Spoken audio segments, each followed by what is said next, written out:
Best healing spell in the game. All right. We're live.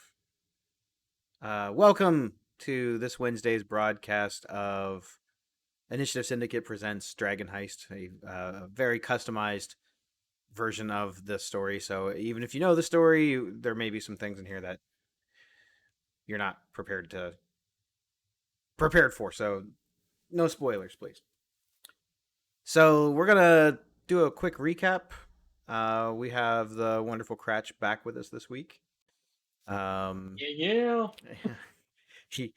you missed a hell of a session, man. That's all I'm gonna say. I've kicked myself in the ass for 7 days now. All right. So on last week's stream, the crew had just recently escaped from Undermountain after defeating a beast that, when it consumed people, it not only consumed the person, but it made the people around them forget the person or that they even knew the person. Um, So, having dealt with the loss of friends who they didn't remember until recently, they were kind of licking their wounds and gathering just together, a little fellowship. Abraham feeling not really much like being part of the group or being comforted in any way. He wandered back to um, their base of operations in Trollskull Alley. Um, Once they got to a more relaxing state, Gus noticed a familiar silhouette outside, kind of watching them inside the bar. So after a brief confrontation, um, he found out that this was his long lost party member who was with him in Barovia, Wayne Chomosuke. He attempted to follow him. A chase pursued. He turned into an owl. It was pretty sweet.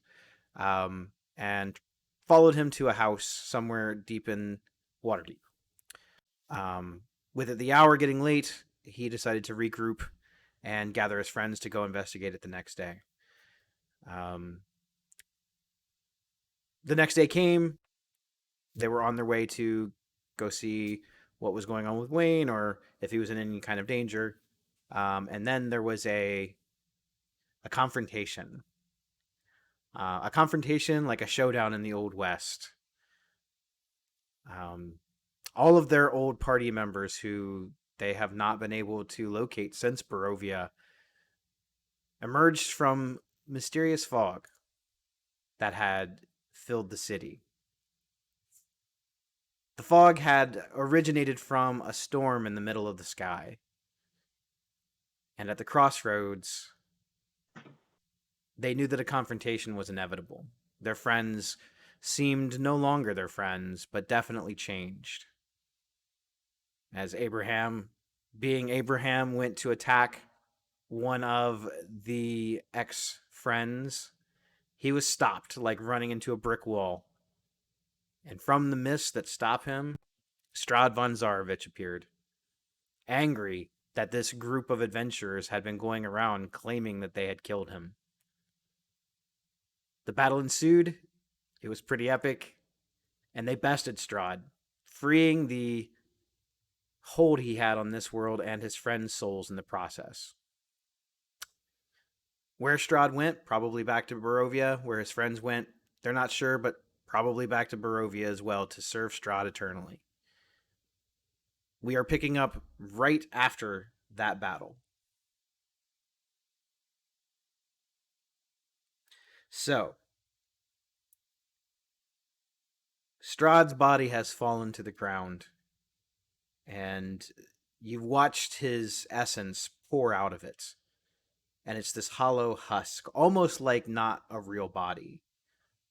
The friends, your ex friends, your party members who were with you in Barovia, Mercois, Nicodemus, Wayne Chomosuke, and Gizny, they're more like dried out husks as you watch their essence sort of float up into the sky and dissipate with the fog and the storm.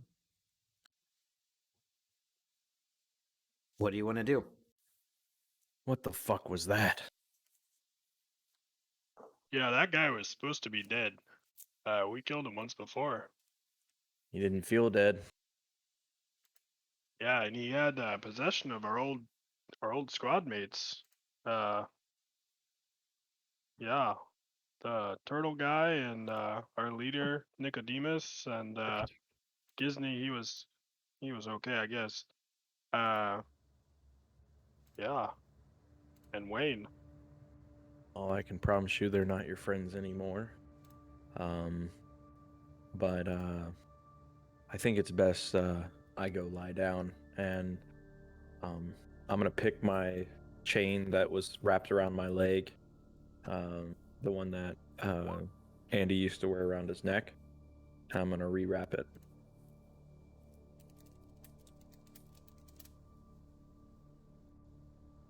Okay. Are there so there aren't any actual bodies in the street from Yeah, They any are of them? bodies, but they're more like husks, like hollowed out husks, kind of like a cicada shell. Ugh. Oh, okay. So and Can- we're kind of next to the graveyard, right? You are at the intersection of. Let me look at my map here. We marked it. Yeah, I think it was pretty close to the graveyard.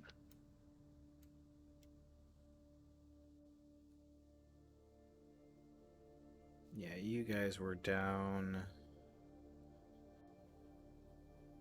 I want to say in between like Waterdeep Way and the High Road.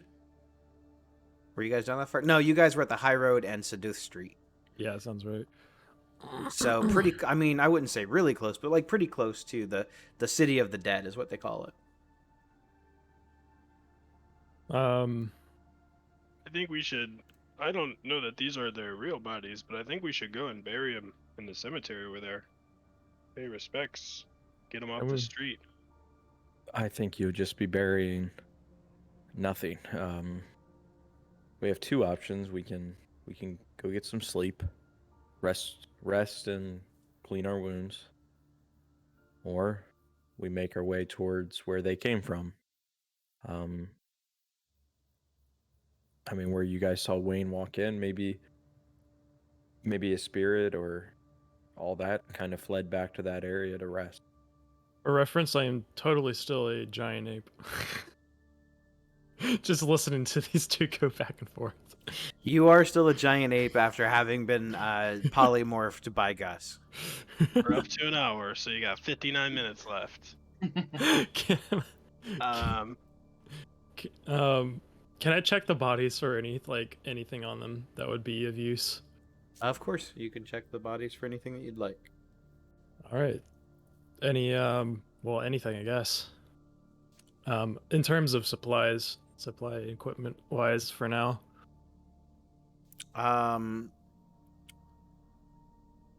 So a lot of their equipment seems like it was magically held together by Strahd's presence here. Mm-hmm. But there is one relic on the ground on Wayne Shomasuke's body Uh-huh. as being semi-salvageable. It's the only thing that doesn't look completely tarnished or turning into dust. Mm-hmm. And that is the hilt of a familiar sword. Ooh.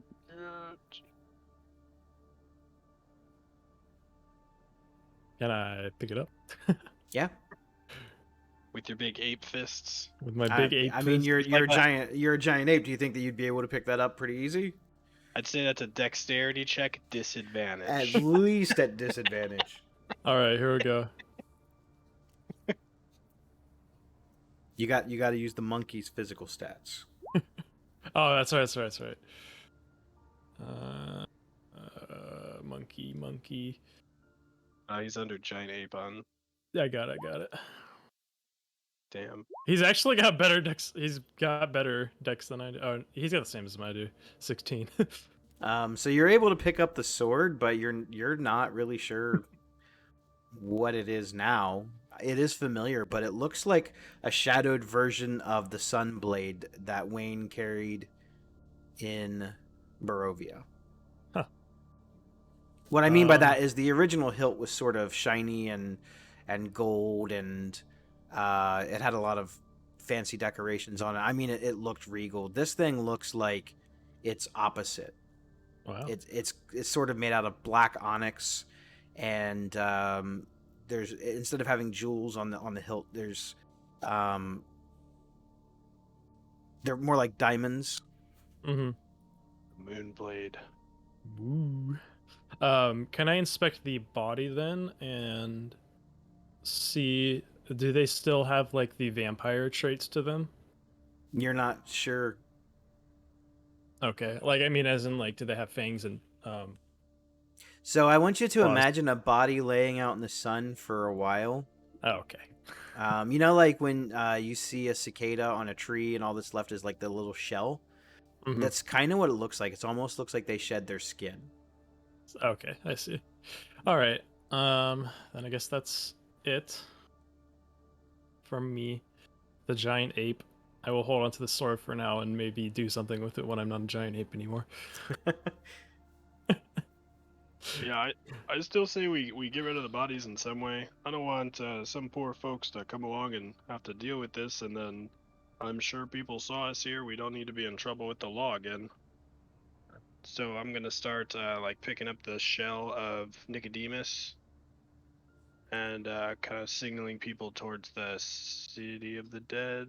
So as you lean down to pick up the shell of your former friend, there's a bunch of people coming out of like the residential areas who saw at least some of the confrontation from their windows, and they start to come back outside. Men, women, children. They all sort of have this very relieved sort of look on their faces. They all begin to kind of talk. You hear them asking questions. Some of them are like, "Oh yeah, that's the Gustus League." Like, you know, they know you. So It's word is happening. word is starting to travel quickly about this. Although no one's entirely sure exactly what even happened, other than there was some kind of a fight with some dark powers in the middle of the street, and it was over almost as fast as it began. But there you guys were, and the evil is gone. You scoop down your friend, or you scoop to pick up your friend, and the husk itself begins to deteriorate in the sun and begins to crumble into dust. Oh, Guess that old folktale is true, or just dust in the wind. And I guess I'll just kind of spread out the ashes, facilitate the ashes happening. So you attempt to try and spread the ashes as best that you can, and almost as if nature itself can sense your intentions, a slight gentle breeze seems to pick up, and it blows the ashes of not only Nicodemus but Gisney, Mercois, and Wayne to parts unknown.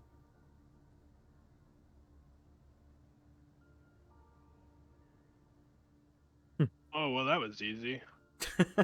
Glad we didn't go all the way to the cemetery. Oh, is that Crouch coming down the street? Is that him? Can I make a perception check to see if I see Crouch coming down the street? Sure. 16.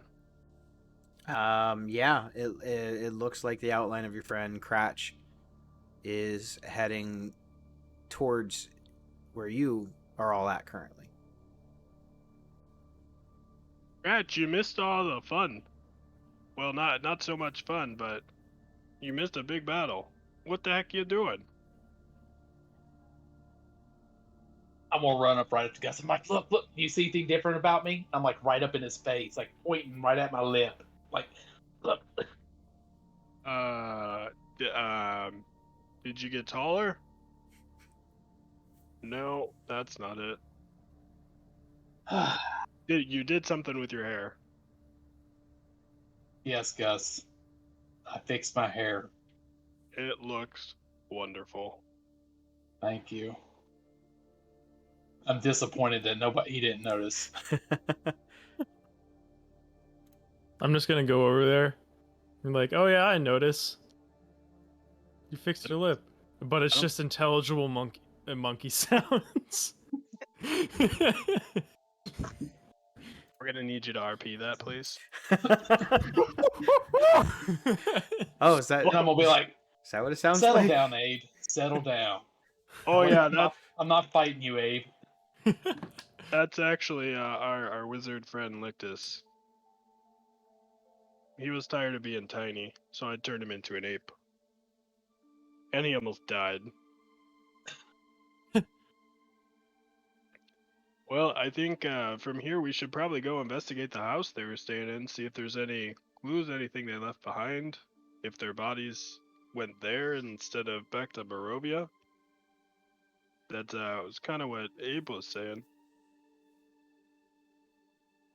Is Abe still alive? I look around looking for him. Court. You know, I'm cleaning up a lot of the wounds that I have, from the bites and the slashes.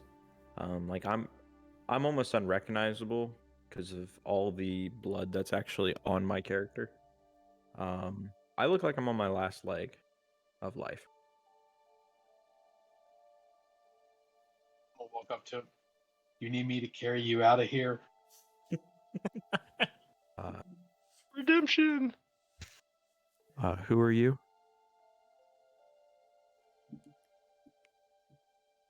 I just walk away. Fuck you.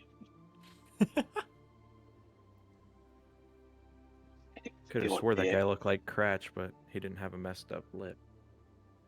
Steal a dick.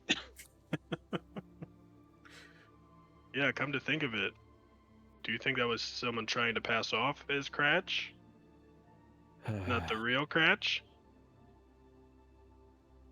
I've met a lot of people traveling days, and there's very few as ugly as her. So I think that's definitely Cratch. So I hear him call me ugly. I don't know. Did you say it loud enough for him to hear it? It might have came off that way, yeah.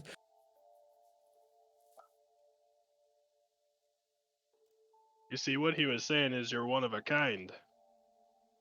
I heard Oh! what that got. Look at your lip, it's healing! Hey! I was about to say something else to Abe, and now that he noticed, I'm like, yeah, somebody noticed. I'm like, yes, the cream worked. What a good investment. I'm glad we could help you out with that.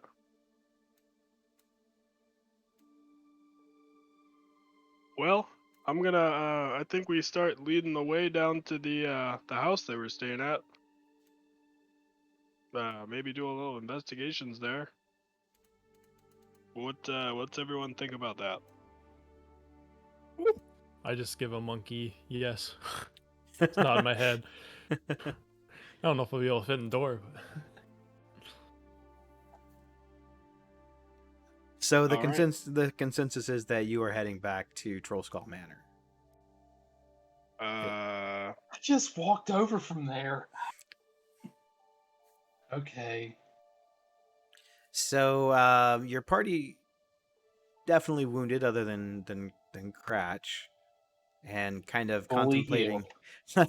trying to contemplate exactly what it was that happened. Even Abraham just has that kind of puzzled look on his face the whole way. He's never faced a foe like that could just stop him dead in his tracks. Not anything that looked like a man like that. So he's a little bit just confused, but I would say maybe a little bit angry too.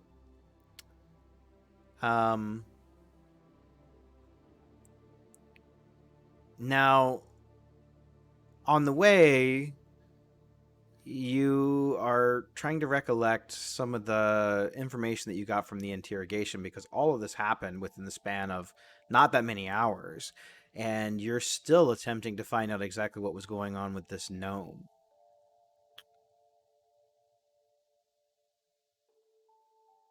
So after a little while, you make it back to Troll Skull Manor and back in the safe haven of your keep. There's still a little bit of, I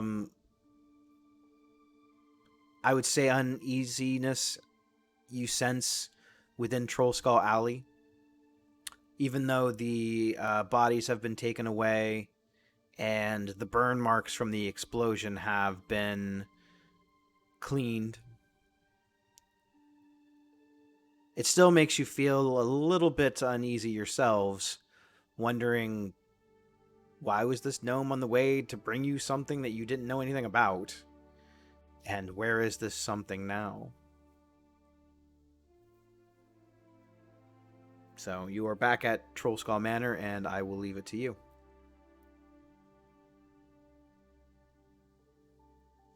So I'm gonna walk up to Abe. As he's just as he just fixing his wounds, trying to clean up a little bit.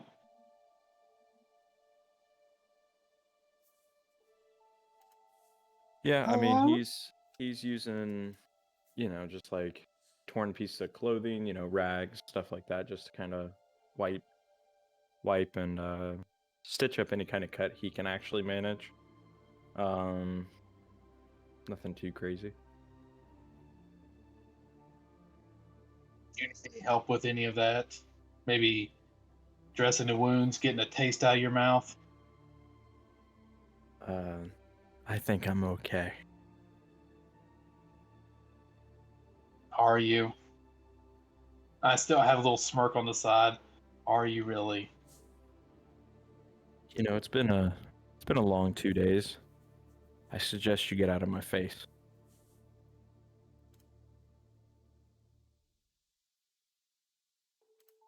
I just shake my head and walk away. Do you need a drink? Or is there any of that keg left? And I just keep walking. And I just scream out, Abe got his ass whooped. Oh. Oof. And just to clarify, Skull Manor is our bar. Yes. It's the name of the property that you have. You guys never really came up with a name for the bar. That's just what Hall it's of known as. I thought we Hall called it the Hall Augustus. of Augustus. Is that your new name for the building? Yeah. I thought it was Hall of Augustus Hall? Okay, Hall of Augustus. My bad. It was Well, I originally was a known little as. thrown off. I was like, It what wa- the hell? Where the hell are we going? It was originally known as Troll Skull Manor. So yes, you were at the Halls of Gustus. Much better. Rolls off. Gus is going to be going around, and he's probably going to don his flowered gardening gloves, and he's going to start watering all the plants around the place, telling them funny jokes, and yeah, probably just doing that for a while. Okay. Pratchett's still wearing the chamber pot to keep the intellect devourers away from him.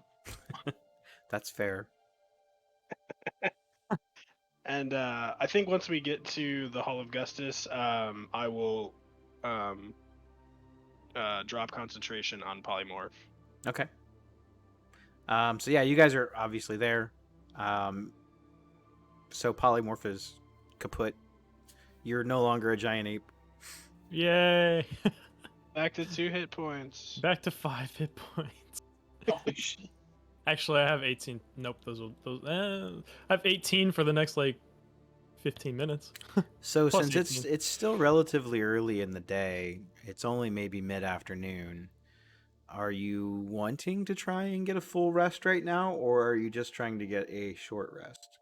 I'm down for either one.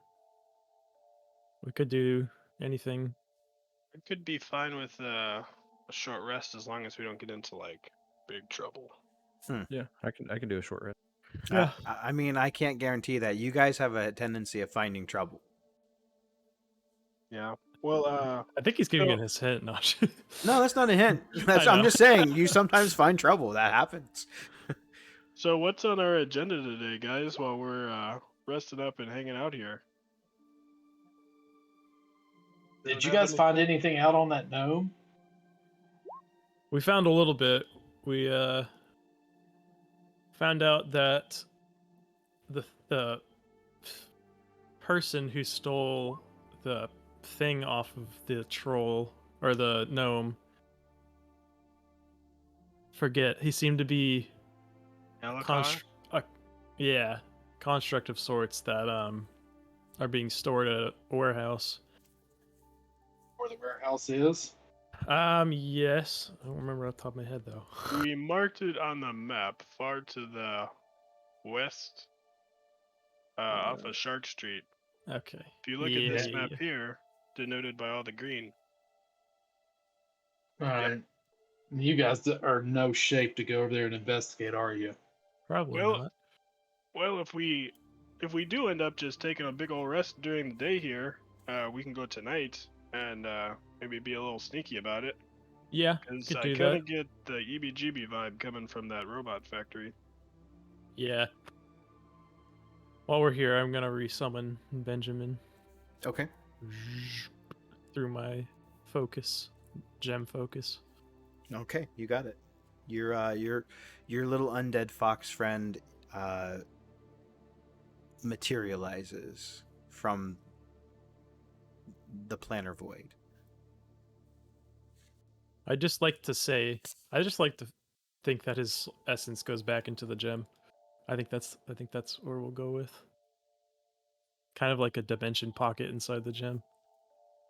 Yeah, honestly, we've never really discussed it. Just that's how you summon him, Kind of like a Eh, Pokeball. and we've never really said like how it happens. And I mean, I kind of know how I want it to work, but I've never told you. You just said, "Can I have a fox?" And I said, "Yeah." Can I have a fox? So short rest then. Yes. How long? How long are you resting? Or do we want to do a long rest and go investigate the robot factory this evening? I think we should do a long rest. Okay. So if you've spent any hit dice, please get those back. I and, will. And then go ahead and get and then go ahead and get your long rest, recover your spell slots, and recover your HP. When you accidentally almost give yourself 180 temporary hit points. Because I meant to like select it and change it to 0, but I just added the 0 at the end. So, after a few hours and a good nap, having time alone to reflect on what happened, you have filled Cratchin on the events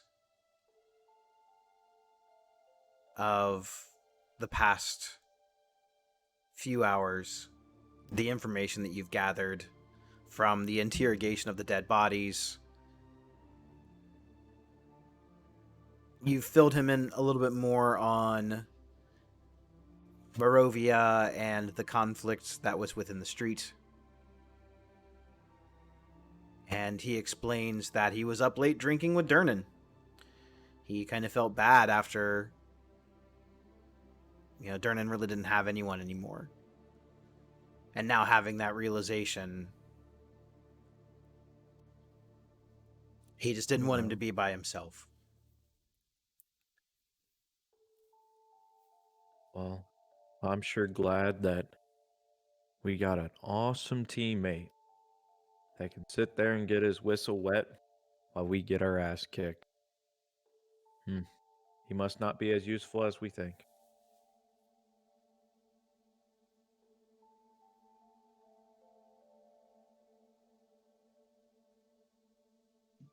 I just ignore him. Now, Gus, Alright. I'll be honest, we had a moment a little while back, and I normally don't share my feelings. But you are a spectacular being. I mean, the way you go invisible, you throw these crazy ice chucks. You are a fine specimen. Ulzen scares the hell out of me. And I don't know how I feel about Lictus yet. I feel like he's a little chaotic, but we need a little chaos in this group. Oh, stop it! You're making me turn purple. That's what Wait. color we blush. I take the chaos as a compliment. So, Uh, what's the game plan tonight? well, we have the location of the robot factory on the map, and the sun's starting to go down. Yeah. Oh, the sun's down. Like I said, it was about mid-afternoon. Okay, so And you guys probably rested between, I would say, well, I think long rest. So yeah, I mean, it's probably 9, 10 o'clock at night. Okay. perfect. So we head over that way, do some investigations, see if we Yeah. catch some bad guys in the act. I can probably send my fox in and do some scouting. That would be lovely. Okay. Yeah. So, All right.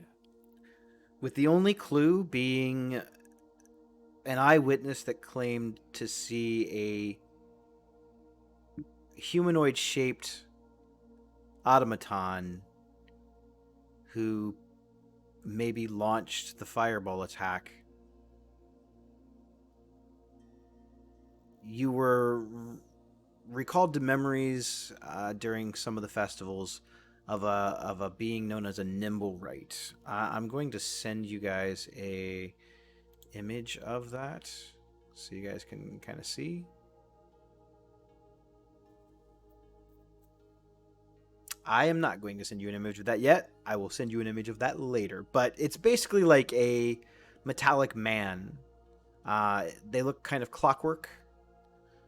Sunken in eyes, no actual like eyeballs. They are not really alive. They are constructs. They are not a living, breathing entity.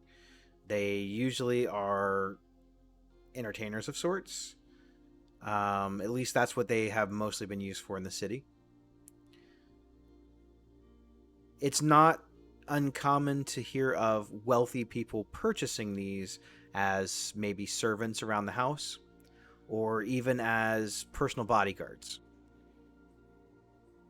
as they are quite nimble, as their name implies.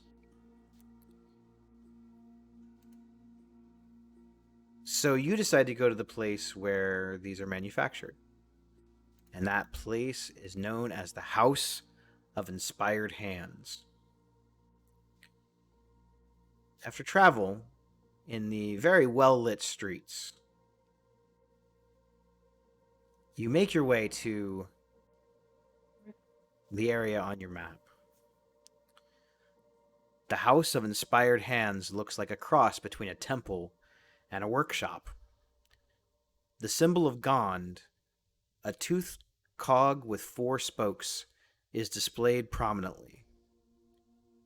You see the silhouette of a humanoid shape perching on the rooftop.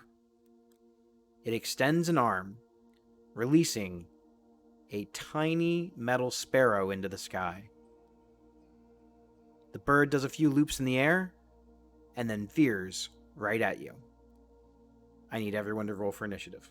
Oh, God. already. Being attacked by a sparrow. Do you think it's native to this plane, or should I try and banish it? It's probably from here. First roll of the Probably is the night, keyword. nat 20. Nice. Natural 6 for a total of 9. Solid. Nice. Way to go, Smush. Golly. This is the Since there's no battle map for this, I'm actually just writing down your initiatives. Okay. Garrett, if you're listening, your dice are not doing much better. I told you, it's bad luck to use someone else's dice in Dice Tower. It Gotta totally roll is. with your God. own. It totally. It's. I mean, it's just. It's old superstition, you know. What Yeah. is there? It's been like a 2-digit difference. Oh, I would have got it maybe 11. I was gonna say, I think we're gonna need to make sure he doesn't make any dice for us, or we'll be all cursed. Probably. All right. I'll be licking yours. So, Ugh. Abraham, you are Holy first. Okay. Kind of seeing this sparrow kind of come out. I don't find much much harm in it, so I'm definitely not. I'm not gonna rage. Is it to a height where if like I was kind of doing the overhead axe attack, like would that be able to hit it? Like with Yeah, my it's like I said, it basically flew down straight at you. Oh, okay.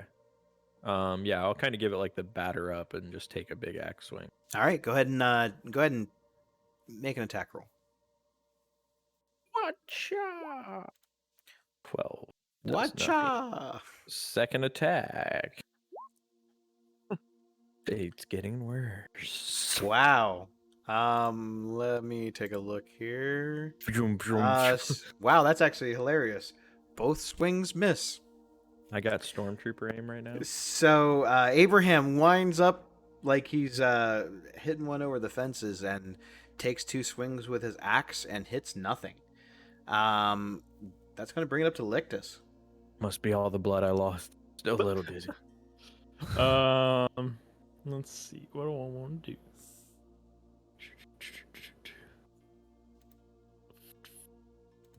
Let's go with a Toll of the Dead. Okay. Assuming it's at full HP, right? Just didn't start off with previous damage. I guess you'll have to find out. Oh, I have to roll different types of dice. All we see is this sparrow. Is that what you said? It's a wisdom saving throw, correct? Yes, but if it's taking any damage, I have to roll a different type of dice, even if it's just one. Okay. So I got a 12. Wait, what? It's a wisdom saving throw. I got a 12. What's your DC? 15. So that's a fail. Go ahead and roll normal damage. Okay. No. 4 necrotic damage. Oh shit. The sound of the bells reverberates in the square. Its focus on the sparrow. The necrotic energy washes over it, and the sparrow crumbles and falls to the ground. Combat's over. Oh well, that was sad. I totally would have let. I was just letting you That's guys not get a like- swing. You see the strange figure at the top of the temple. They seem to withdraw from sight. Can I check the sparrow quick, see if it had like a letter on it, see if it was What? just a messenger? You're checking to see if it had some pockets. It did not have No, any no, no. pockets. I was seeing if it was like carrying like a letter or something. It was just a little bird. It didn't have anything on it. Okay. You'll rob anything, won't you? Hey, I was just seeing if it had like a letter, and we were just like inconspicuously attacking like this innocent bird that was bringing a letter to us. Whatever, nimble fingers. And I also love stealing things. You're right. If I were you, okay. I'd flex on Abe a little bit since he missed twice at a sparrow. Hey, mine I can't miss. It's just up to the sparrow whether it has enough wisdom or not. I think when you cast that, like for whom the bell tolls by Metallica starts playing. Yeah, it's just not the bells. It's just that. So how far away are we from the building when we went into sparrow combat? You guys were pretty much right on the sidewalk, right in front of the building. So they was basically like a that was like their ring. It came out as their little security camera caught us, and now we're basically probably spotted. You have no way of knowing that. No, you're right. But I'm we can sorry. assume that. You We can assume that we're spotted. you can assume anything you want. I'm gonna assume they know. Well, you we're said things here. ducked back behind, didn't you? The figure, figure yes. the figure on top of the temple disappeared. They've stepped out of sight. So we did see this, right? Absolutely. If you didn't, I wouldn't have told you. Okay, so we can make the assumption that we have been spotted and someone is aware of our presence. All you know is that someone was on the roof. They launched a bird at you, and that person is no longer in view. I say we go and chase after this guy. That sounds a lot like whoever is throwing fireballs on innocent people. So Yeah. I'm gonna launch a bird back to the Different kind of bird. Yeah, No, I just raise my hand up, middle finger, and be like, "Here's my bird." You should just wait, you should take the actual dead bird and throw it back up there. I'll do that. I'll grab the bird and try to launch it back over the building. Make a athletics check. Oh, good thing I didn't try that. That's my special. Ooh. Now one. Yeah, I'm hoping I'm Just bird falls, like goes 5 feet in front of me. 15. 15. +9.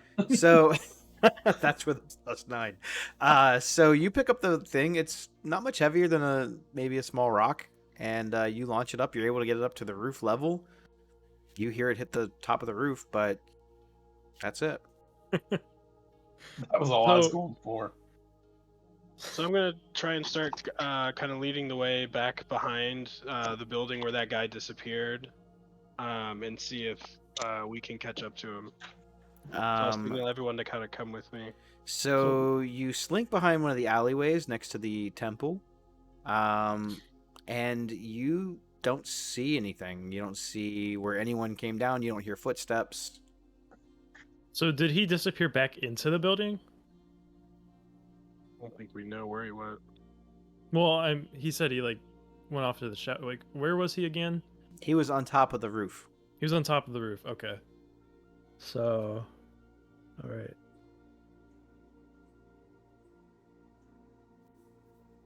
So there's no tracks or anything that we can see. From what you can tell, you don't see anything that looks like they're running away from you, and you don't hear anything that sounds like it's running away from you. So he could still be on the roof. Just out of review now. How Or the- high up is the roof? That's a pretty good question. Oh, me climbing up there. If I was a giant ape still, I could climb up there. Probably. It's probably 60 feet up. 60. Okay. Yeah, give me two turns in battle. I could get up there as a giant ape. It doesn't really say, but the visual that I kind of have and the description here of where the bird started, it's at least 60 feet up. Okay. And does this building, like, does it look like it has, I know we can't see it, but does it look like one of those buildings that is like a flat top, or does it have like something where someone would be able to, Like a fire escape. Like, does it have the ladders on the side of the building where you could get on top to position yourself? Not that you can see. Okay, so it's probably internal. so it looks like the probably only way, yeah, get up there is internally.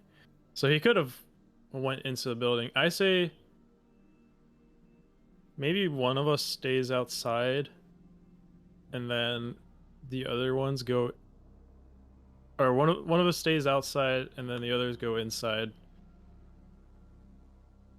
in case he tries to run off again. Well, I don't have a good eye for darkness outside. I would Um, say you would stay outside, Lictus. Okay, I can do that. Oh, Now, because do you have a way of cloaking yourself if something does? yeah, I have invisibility, I think. Wait, let me check. Well, I think that would be the best way. Yeah, I that have way- visibility. That way, you'd have myself and Abe going through the beef, and then at least we'd have Gus to back us up with heals or whatnot, just Yeah, can we see, are there any like windows anywhere? with mental skills. Most of the windows are sort of higher up. Like I said, it looks like the mix between a temple and a workshop. Okay, are there windows on every side back? No, front? No. Which, no, which side's- just a couple in the front. They're like larger windows, but they're a little further up. Okay. Any doors around the building? Yeah, I Can we mean check? it's a temple. There's a big set of double doors. Okay, and then any like extra doors anywhere? Not that you can see. Okay. So I'll probably stay behind the building. Are there alleyways? Yeah, there's a You said couple there's of an small alleyways on each side. Okay, and behind it too? Behind it opens up into a main street from where you're at. Okay, I'll stay on like the far right corner of the building, so I can look both down the alleyway to the right of the building and behind the building. Okay. And then I will attempt to stay stealthy this entire time with Benjamin. Okay. Just so no. Go ahead and just make a general stealth check. I'm gonna give you advantage. Okay. I have really good stealth, so Yeah, that's pretty good. So, you kind of sneak into the shadows and try to make yourself not noticeable. You do that with Alright. relative ease. okay. Then yeah, I'll stick here, and then you guys go inside. If you need me, I don't know, do something. Well, I can probably send you a message spell, and Yeah. I can tell you, Cowabunga, and that means we need you for a fight. All right. Or it means bring pizza. That too. Just message me that, and if you see someone trying to escape, just give me a direction. Northwest, east, or south, which way you think they went, and I'll try and head that way. Okie dokie. Well, let's get in this house. Building. Mansion of Death and Machines. Temple, factory, workshop thing. Okay, so Gus, Abraham, and I believe Cratch. The three of you approach the front double doors. Gus is gonna knock on the front door. How are we knocking? Just with Do you want to her lead this, Gus? Are you want to knock Gus, or you want us to back you up and you knock, or? Da, da, da, da, da. Let's do that knock. Yeah, I'll just give it a good old tick tick tick. Now- Kind of like more with the fingernails and not like a big booming knock. So you see this blue furbolg with a duck beard. Very very lightly tapping on the front door. Hello. Pizza. No one seems to Pizza. hear, or if they do, they don't seem to acknowledge you. Well, I guess the guy's Wait. not in there. Can we tell by the way he knocked how thick the door was? It's pretty thick. It's made out of metal. Gotcha. Can I try and turn the knob and see if it's locked? I mean, you can try. I will try. So you try to turn the knob on the door handle, and it is super locked. The door is super locked. Yeah. I mean, it doesn't even turn. Huh. Well, this was kind of a bust, huh? I'm gonna crawl around the corner real quick. Like, you guys need help with the door? What can you offer us? I have thieves' tool. I can try and pick the lock if there is a lock. Oh, that'd be lovely. What are you doing out here? Pick the lock. I will attempt to pick the lock with my thieving tools. Are you proficient with thieving tools? Yes, I added that. To my Go ahead thing. and make a sleight of hand check. Okay, I think I put that. No, I didn't put that up. I should have put that up. 15. So as you attempt to slide your lock-picking devices into the lock on the front door, you are wiggling it around. You're feeling pretty good about it. And then this jolt of electricity shoots down through your metal tools into your body. I need you to take Oh no. 13 points of thunder damage. Wow. The force of the blast knocks you back, and you're prone. I'm just on the floor, just like my hair is just like spiked up. Yeah, I mean, it was like a total Home Alone moment. I have a feeling this door is trapped. Hindsight's 2020, isn't it? Well, I feel like it's a fireball karma. Does Um, anybody have heat metal? nope. Nope. I have a way in there, but I can only take one person with me. Dimensional door. It must be me. Well, I was about to say you guys could go in and then try and open the door from the other side. I'll grab Gus by the hand. All right. I'm And gonna then, I'm gonna defeatedly go back to my corner and go back to in the shadows. Yeah, I'll help him up and just dust him off and help him. So Alright. you're attempting to cast Dimension Door inside the building? yep. So I'll grab Abraham's hand. Are you able to do that in a place you've never seen? Yeah. Yep. Because I could say 10 feet forward. Yeah. Oh, You can- okay. What happens if you materialize into a solid object? I think Then it puts you to We the don't go nearest. through, and we take 4d6 force damage, and the spell fails to teleport you. Have you ever? I was gonna say. Shit. You remember what happened to Han Solo? That's kind of what we're gonna be like. We're gonna be stuck on. Carbonite. Yeah. Huh. Okay. Yeah. That's a 4th level spell. The Yep. door is 10 feet long. Oh, I rolled for your potential wild magic surge. Oh, you did? Yeah, I did. I'm gonna start rolling for just the potential Aw. surges. I'll let you roll on the table Oh, okay. That's good enough. because that's super fun. Yeah, so I'm going to grab Abraham by the hand and say, hold on to your butts, pucker up, and wish us to go 5 feet within inside the door. Okay. So you open up a portal through the dimensions. You walk through it, and boom, you're inside the temple. You're standing in what appears to be the main hall. It's completely dark. There are no sconces, no torches, no magical light. The main hall of this temple holds 24 marble pedestals. Each one bears some sort of invention or a miniature model of some extraordinary creation. Most of these things are marvelous. You've never seen mechanical devices like this. A few of the items that seem to stand out to you, however, just... Oh, wait, you can't see in the dark. I Neither can't. one, neither one none of of you us can. No. Yeah, so you Thanks for the free dumbasses. parking. Hey, so you see some marble pedestals, but you don't know what's on them. So there. Boy, I wonder what's on those marble pedestals.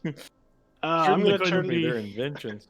I'm gonna turn around. I'm gonna cast a small light on my index finger and see if I can figure out how to unlock the door. And since I saw that there was a trap, see if I can see where the trap is and disarm it to open it for Cratch. So you light your finger. Yep. And it looks like a simple deadbolt lock with a like a bar that goes over the front in between. You don't actually see a trap mechanism, which would lead you to believe that it might be magically enchanted, or it's a mechanism that's built inside the door. Well, I'm gonna go ahead and unlock the bar and swing the door open. When you lift the bar up and turn the deadbolt, you hear like a small little tiny spark of electricity, and you notice now that the humming that was coming from the door, like the ever slight humming, is now no longer humming. I thought he was about to get popped. All right, perfect. And then I'm gonna try and creak the door open nice and slow. The door opens up with relative ease. No thieves' tools needed. Welcome to Castle Creepy. Only a 4th level spell. Yeah, well, I figured I turn into an ape, punch the door down, or I just dimension door in. The sneakier of the two.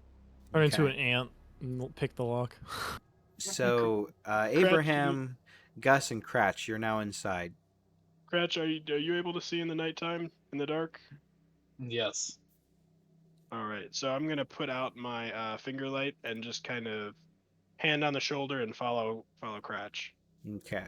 Cratch, you still see these same marble pedestals. You're only able to sort of see the outline and the shapes of them, so you're not getting a lot of actual details. All right. But they definitely look like inventions and mechanical devices. You make it about halfway across the main hall of the temple. You look on either side. It looks like there's several little stairways that lead up to the upper levels. They might lead into other hallways or bedrooms. You're not really sure. There suddenly is like the sound of an alarm blaring. A bunch of lights are illuminated inside the temple. Your eyes all have to adjust to it, and you hear a loud voice booming. Why have you defiled this temple?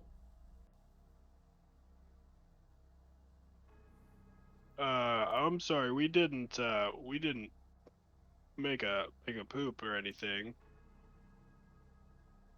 Did you make a poop? I didn't do that. Yeah, I mean the door was left wide open. I walked in, thought somebody was hurt. You are trespassing. I suggest you tell me what you want, and it better be good, or the city watch will be here momentarily. Oh my Right. God, Well- we're gonna be at City Watch again. What Well, you- can we tell? Go ahead, Gus. I'm gonna say well, you see, one of our guys, his bird was flying around, and it flew in one of the windows up top, and we thought we heard it come in here and do a little squeaky squeak, and that bird means everything to him. So we decided to come in. You didn't answer when we knocked. We tried to, but we got to get his bird back. So here we are. Make a deception check. All right, Tides Chaos for advantage.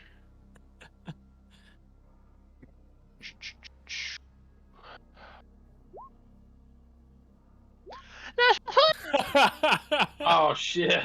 29, baby. Thank God for advantage.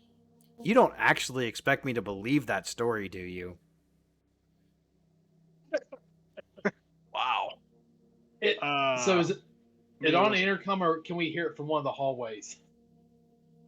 We have devices that record everything that's going on outside all of the time. I saw you approach. Yeah, Fucking looking for told my you buddy's guys. bird. Told you guys they were spying on us. And you should have seen it fly up onto your roof. So, would you like to try your story again before the city guard are alerted? You know what? Fuck it. You got something of ours, and we're coming to get it. What do we have?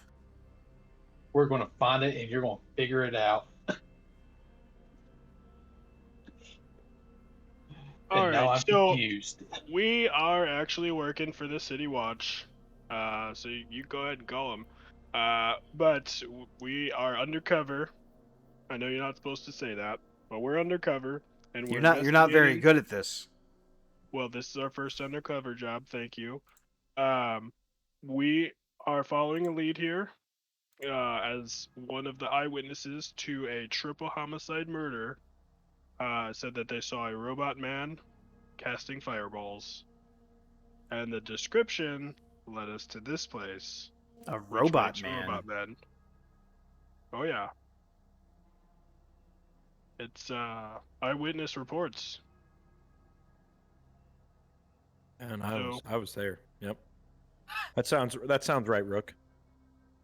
Oh, thanks, Chief, Captain, sir. So, what did it look like you guys were batting at outside?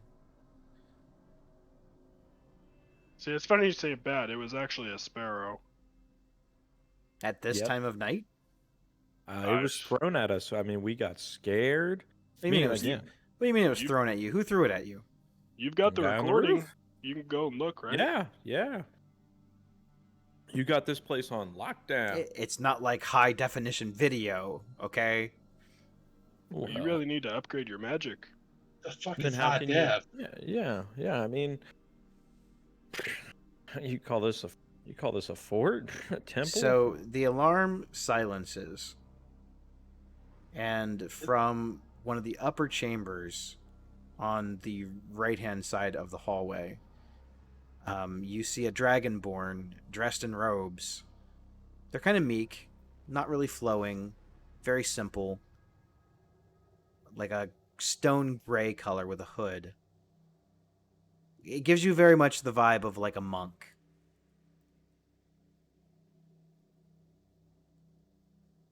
This priest comes strolling down the steps. Olsen comes in and assassinates him. That's terrible. No. No. Not allowed. Leroy. The alarm's been So- disabled. Now's their chance. You say that someone on the roof threw a mechanical sparrow at you. Yep. Uh huh. You got to get the 4K spell slots to really upgrade your cameras. It's more of a complicated scrying spell. The Dragonborn pulls her hood back. We're going to get to the bottom of this. Sorry for the security precautions, but you have to understand, it's the middle of the night and you broke into a temple. We tried knocking. You must not have knocked loud enough. Told you guys you gotta knock louder. You never said that. My name is Valletta. Please, follow me. She leads you up on the right-hand side, but in a door opposite of hers. And that leads to another set of steps, which leads to another set of steps. And they wind upward like in a spiral pattern until at the top of the steps, there's a small little hatch in the ceiling. She attempts to open the hatch, but the hatch is locked. Nim? I know you're up there. You open this door right now. But there is no answer. Is this hatch made out of wood or metal again? Yeah, it's made out of wood. Could we May be I- of some assistance? Yeah, I'm like, may I? Please be my guest. All right, I'm gonna take my warhammer out and I hope it's better than it was in the sewers. That And I'm one. gonna take a swing at it. Come on, Jared Stipe. You swing And in that one. You swing at the door, and actually, the lock turns into a metal door. I got a 20. Nice. So Yeah, that's with the plus 10. you smack into the door in the ceiling, and the door completely splinters off of its hinges, and you're able to now enter the attic. I'll jump up there first, ready for any attack or whatnot with my shield forward and my warhammer. Do I get the sense that we've traveled further than 120 feet of Lictus? Yeah, I think we should have gone back and grabbed him before we went any further. Well, he said the ceiling or the roof was only 60 feet high. So. Yeah, like half of me wants to leave him out there to watch for this guy, and half of me wants to bring him in here. Can you send something back, or I got the Yeah, paper birds. I'm gonna go ahead and send a message to Lictus and tell him the coast is all clear and that we need him to come inside and head up this spiral staircase. Oh, okay. Go ahead and send your message. Bam. All right. fucking emerald message? I will start heading into the building then. Still stealthily though. while I'm heading in the building, can I see if I notice anything that matches the description of what we're looking for, like these robots? No, but you do notice in the shadows, you notice that Woolson seems to have found you through his extraordinary tracking abilities. He's just been kind of watching all this happen. Oh, hey there, creepy. Welcome to the Temple of Death. Hello, you muted ranger. He's just kind of hanging out outside.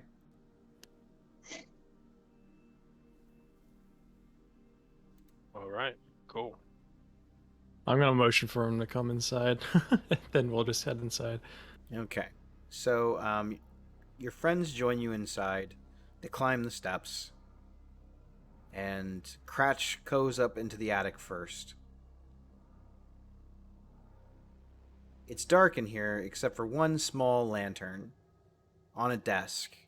The desk is cluttered with papers that look like blueprints or potential sketches of maybe old inventions or new inventions. You're not sure. There's a bunch Are of you talking to me? Yeah, you're up top. I can't fucking read. Well, that's why I said it just looks like sketches and drawings to you. I'll pull Gus up so he can look at the papers. He's probably the only one out of us that can read besides. After Like this. a brief surveillance of the area, you see that there's a bunch of cloth-covered things in here, like maybe old furniture or old robots or machines or automatons or devices of some kind. You're not sure. There's bits of junk and scrap laying on the ground as well. I mean, it just looks like an attic, the place where people store junk in an attic, only the junk that they store is mechanical and metal. You don't see anyone, though. Is it dark in here? Other than the small lantern on the desk, yes. What was the Alright. name that she called out before I splintered the trapdoor? Nim. Nim. Nim? I'm gonna holler out that name. Hello, Nim. And I'm gonna go ahead and cast light on my finger too to give us some more seeing space. So I believe that's like 20-foot sphere. So, between the lantern and the light spell, you're able to illuminate a good chunk of the attic. When Cratch calls out to Nim in a calm demeanor and says hello, you hear the sound of humming and whirring coming from behind one of the piles of junk.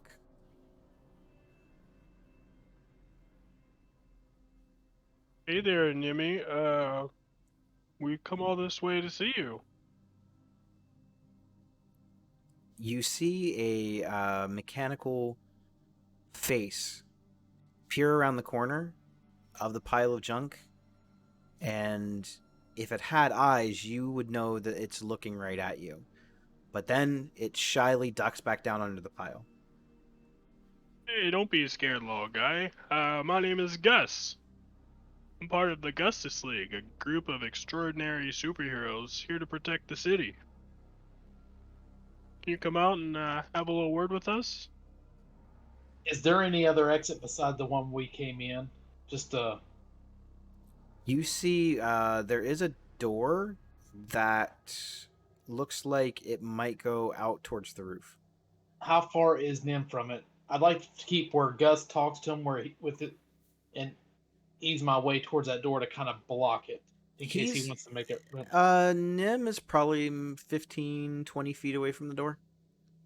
So could I make my way just while Gus is talking to him, like ease my way to kind of block that exit? Yeah, I mean, absolutely.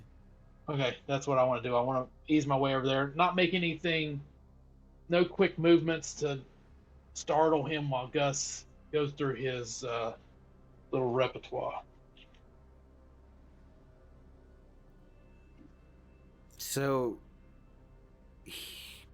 the automaton eases its way on the opposite side of the junk, where closest to the door would be the left side of the junk. It comes out on the right side, very, very slowly, very shyly, almost like a small child. But this is a full-size person shape. completely copper metallic. There's filigrees, and it looks relatively polished.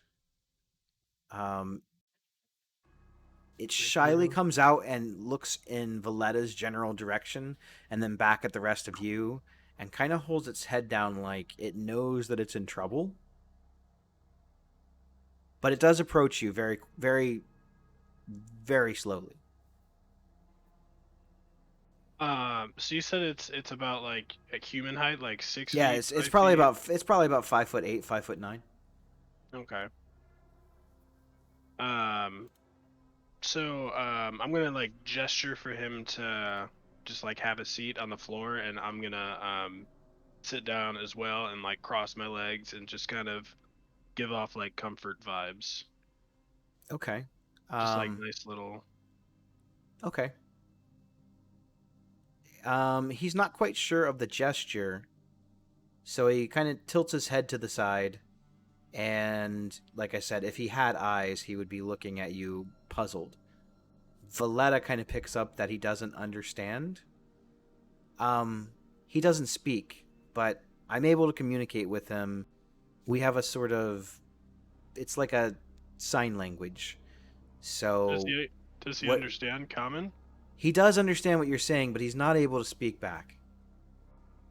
I'm gonna cast message at him. And start talking to him through message. You don't want to talk to him out loud? He understands common. Yeah, but like I'd rather not her interpret what he says and hear it for myself. You know what I'm saying?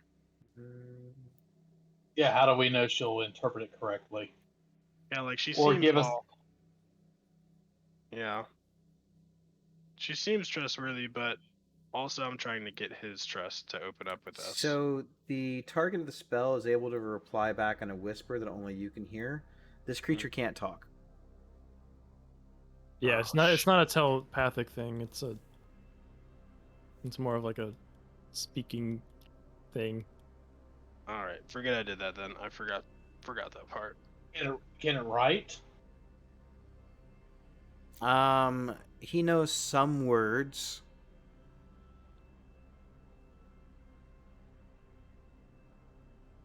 All right. Well, can you just ask him to sit down here with me, and we're just gonna have a little conversation. And you can ask him yourself. I said he can understand you. Hey there, Nim. Uh, Go ahead and have a seat right here, just like me, nice and comfortable. We'll have a little So conversation. Nim kind of crouches down in almost like a perching position, with his knees drawn way up to his chest, and he looks in a more, I guess, relaxed. It would be uncomfortable for a living creature to sit that way, but he doesn't seem to mind. Hey, were you on the roof throwing birds at us when we were coming up here? He looks over at Valletta and he starts making a gesturing with his hands.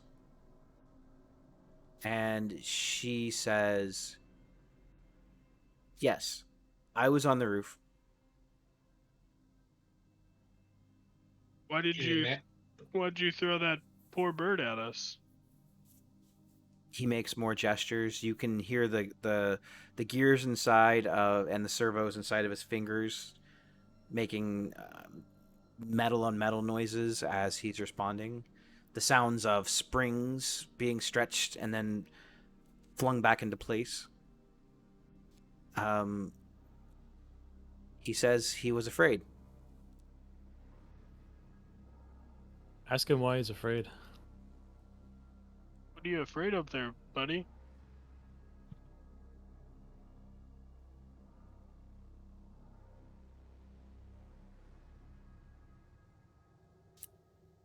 He begins gesturing back at Valletta. And his fingers start moving very rapidly.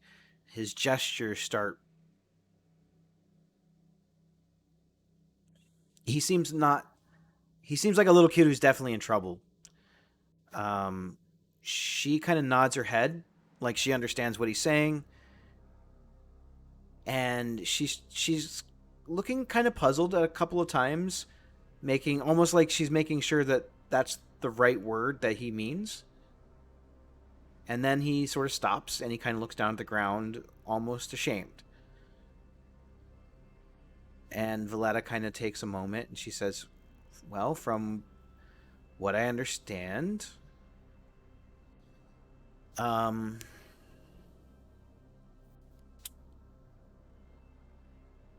he made a friend.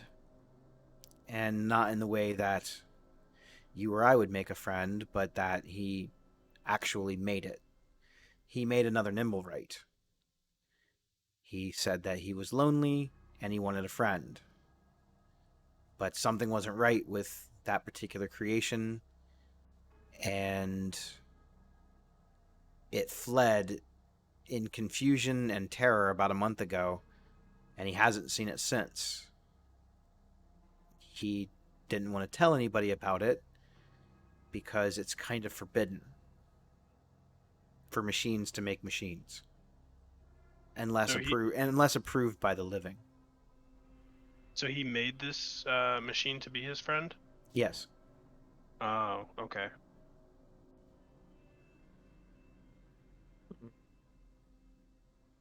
It looks like we got another culprit on our hands. What's the name of your friend that you made?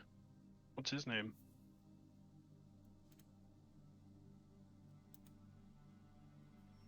Nim makes a gesture,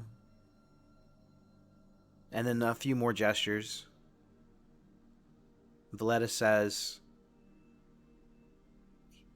I didn't have time to name him. He freaked out once he was activated and left. We saw that. And he just like looks really, really sad and embarrassed. We still have that necklace, right? Who I think Gus has it. The fireball No. necklace. No, the cops took it. Oh, never mind. I was gonna ask them, or can you ask them if we found, or if he knows anything about that necklace? Yeah. So when we were at this crime scene, we found a necklace with little gems and pearls on it that were red that cast a really powerful fire spell.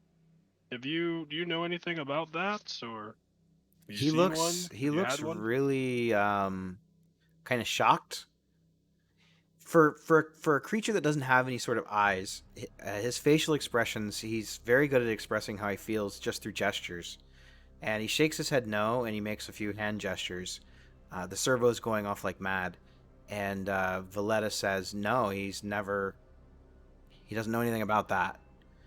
He says he says he activated the device, and something was wrong with its programming or its wiring, and it freaked out and left, and that was the last time he saw it. That's been about a month ago. Can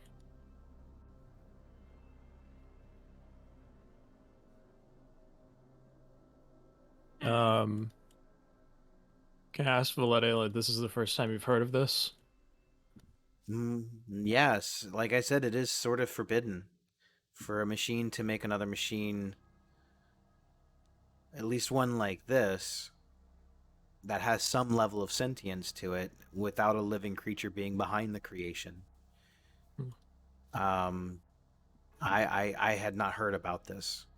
Clearly, something is wrong with it. You say that it launched a fireball at a group of people? Yes, using a necklace. Well, we don't know if then- it was him, but Well, if it is him, it needs to be hunted down and it needs to be destroyed. I agree. It also stole a potentially very, very valuable, sought-after item. If you're able to clean this mess up, I will happily pay you 500 gold pieces to get rid of it. a piece, right? This is dangerous. No, I'll give you 500 gold pieces, but I will let you have one of our inventions. And when she says that word, Nim sort of like brightens up a little bit, and he kind of stands up quickly, but not in like a panicked run, almost like a light bulb went off in his head. And he runs over to his little desk area, and in one of the drawers, he fumbles around for a couple minutes, and he pulls out a device. I'm actually going to send this to you. You are allowed to see this.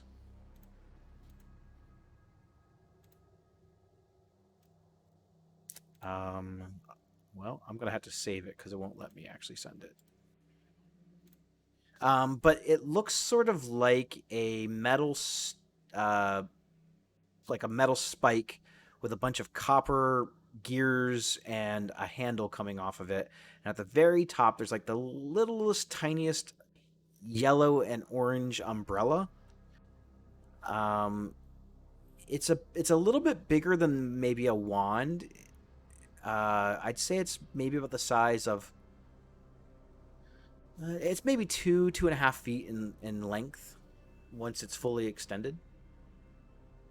I'm gonna send this to you guys in the Dice Studs channel. Aye, aye, Captain.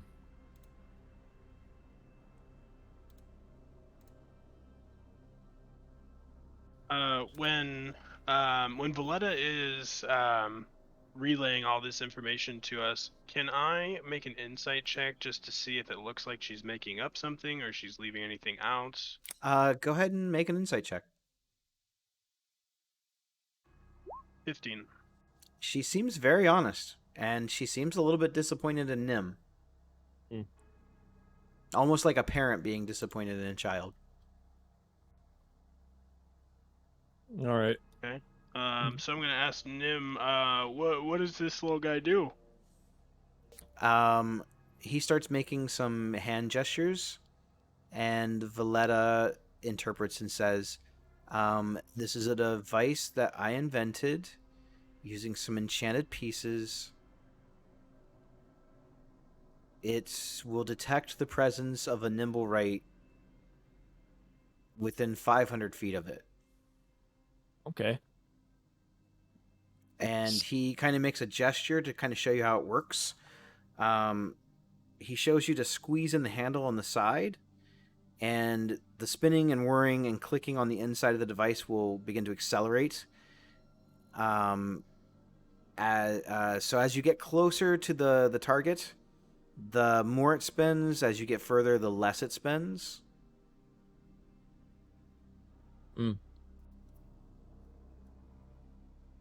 So back to the reward we talked about. I will give you 500 gold upon destruction of this creation, and right now I will give you one of the inventions in our, I guess you would call it, grab box.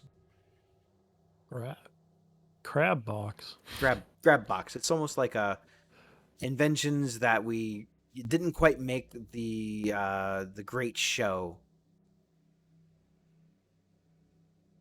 All right. Well, let's take a look. So within the box, there is a set of adjustable stilts. The stilts take about 1 minute to put on or remove. They will increase the height of any humanoid creature wearing them by 2 to 5 feet. Each stilt weighs about 8 pounds and is about a foot long when collapsed. There's something that she refers to as a backpack parachute. Yeah. A humanoid wearing this piece of gear can deploy the parachute as a reaction while falling, or as an action otherwise. The parachute requires at least a 10-foot cube of unoccupied space from which to deploy it, and it doesn't open fast enough to slow a fall of less than 60 feet. Once the device has been used, the parachute takes about 10 minutes to repack.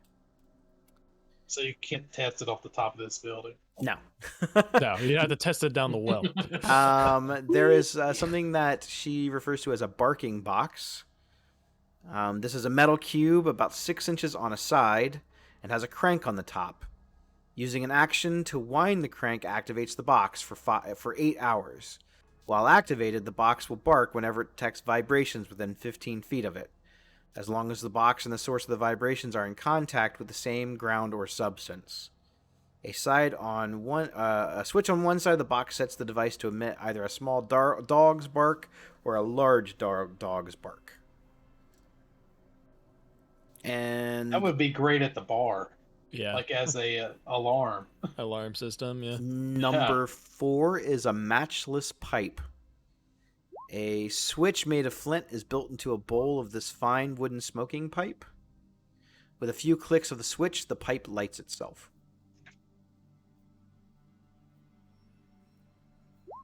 So that's it. That's your choices. What was the last thing again? You can have a matchless pipe, a barking box, backpack parachute, or a set of adjustable stilts.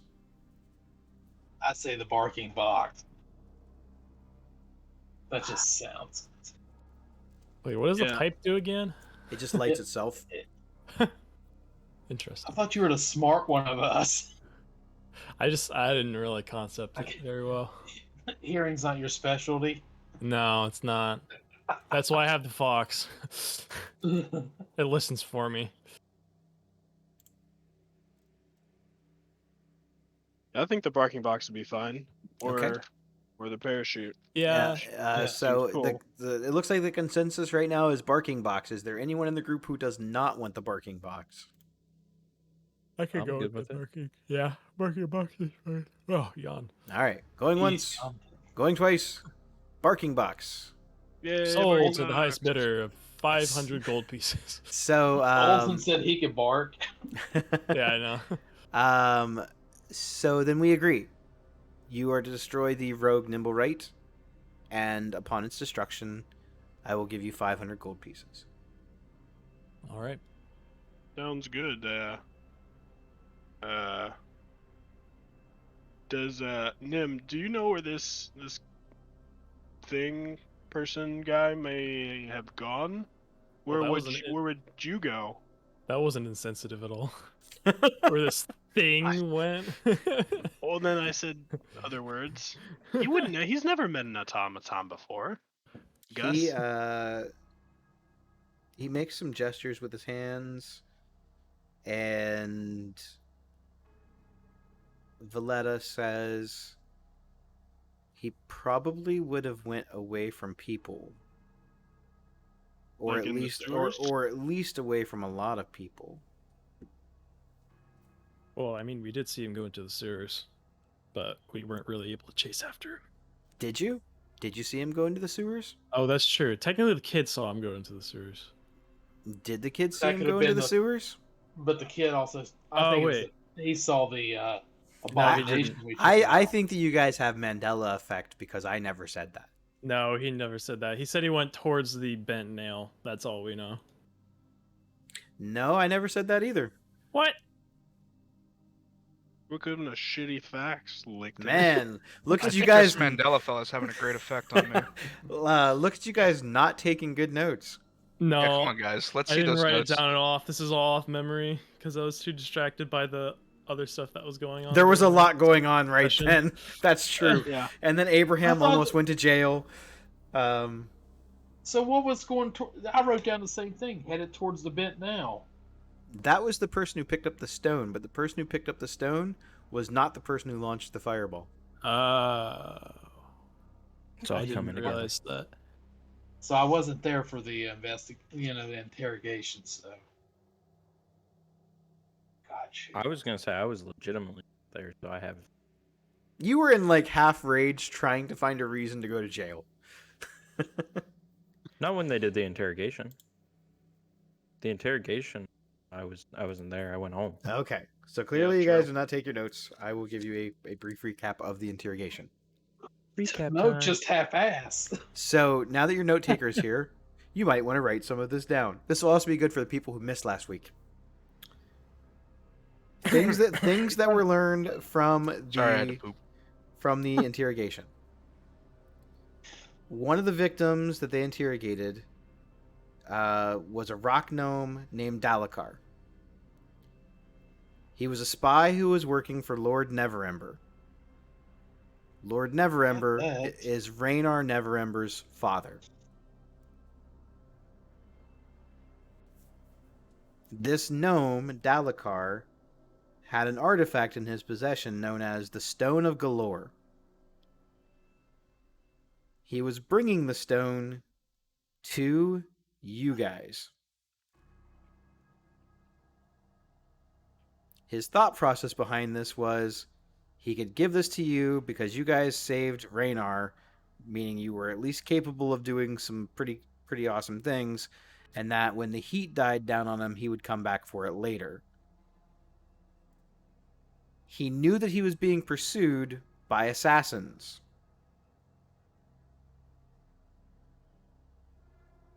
The assassins were led by a man named Erstal Floxton. Erstal Floxton is a member of the Zentarum Guild.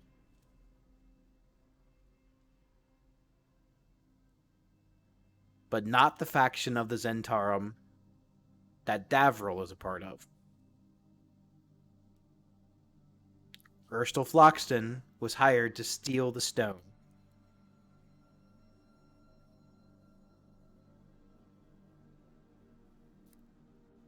Erstal Floxton and 2 assassins were caught in the blast along with the gnome. It killed the other 2 assassins. Erstal Floxton was wounded. He took something off of the gnome and then headed down the alleyway towards the bent nail. The thing on top of the roof was the Nimblewright. It took off on the roofs, and no one knows where it went. There you go. You're welcome. I'll be honest, I only really remember about half of that.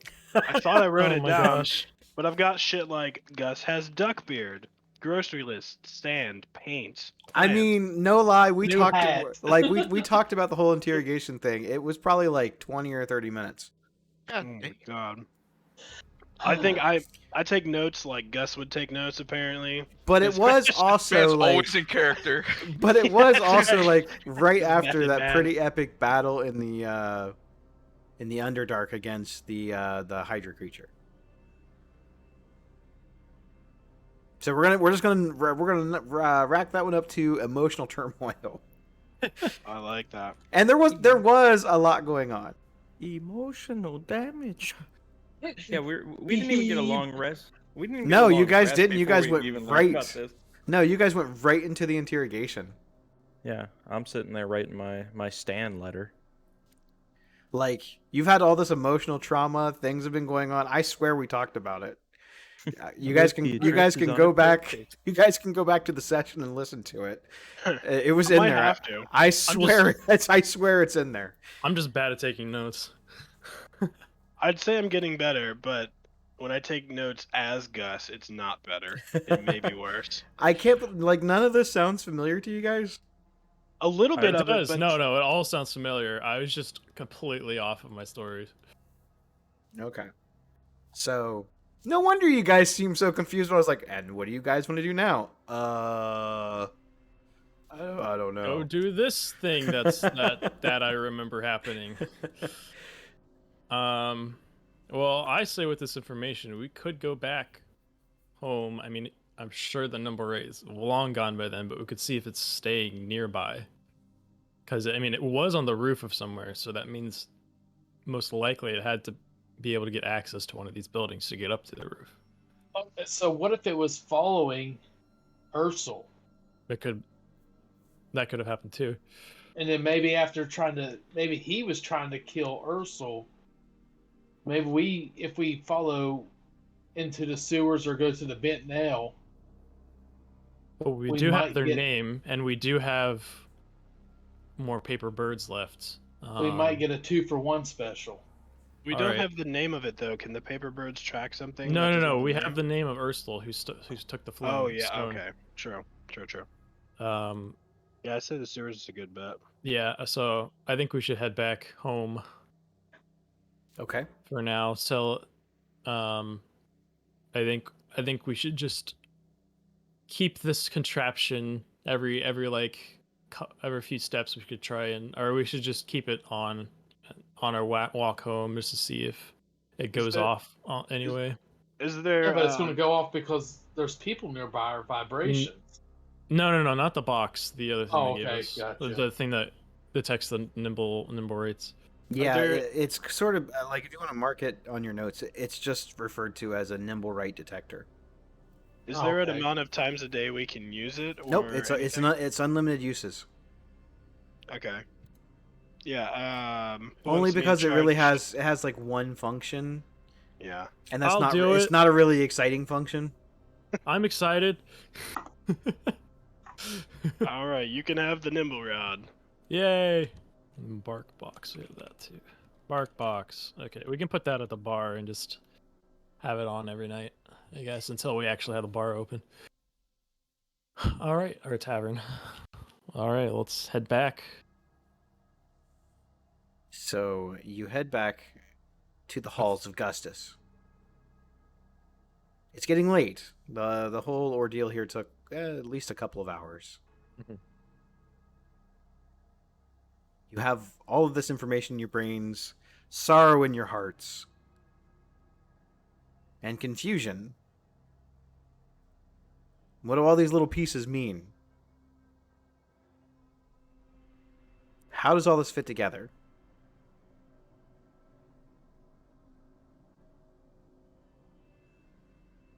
Find out next week. No, I'm not going to do that to you. On It sounded Powerpuff like- Girls. It sounded like you were leading us up. No. Alright. After I didn't even know if it was spinning today or not. after a little while, you get to the halls of Gustus, and I'm going to leave it to you to decide what you guys want to do from here. Did the nimble right detector go off? I'm assuming it didn't, but just on the trip there. It never picked up speed. Okay. And then I'm gonna do it one last time before I put it away for now. At our tavern. It's very, very faint. Okay. Not really seeming like it's picking up anything. Okay.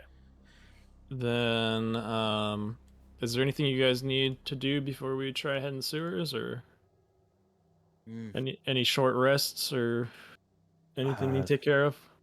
We stocked up on potions, food, There's- whatever, whatnot. There is one thing I need to do. I need to head to the plant shop where they make potions. It's like 1 o'clock in pop- the morning. Oh. I'll talk to them another time. Good call, DM. Good call.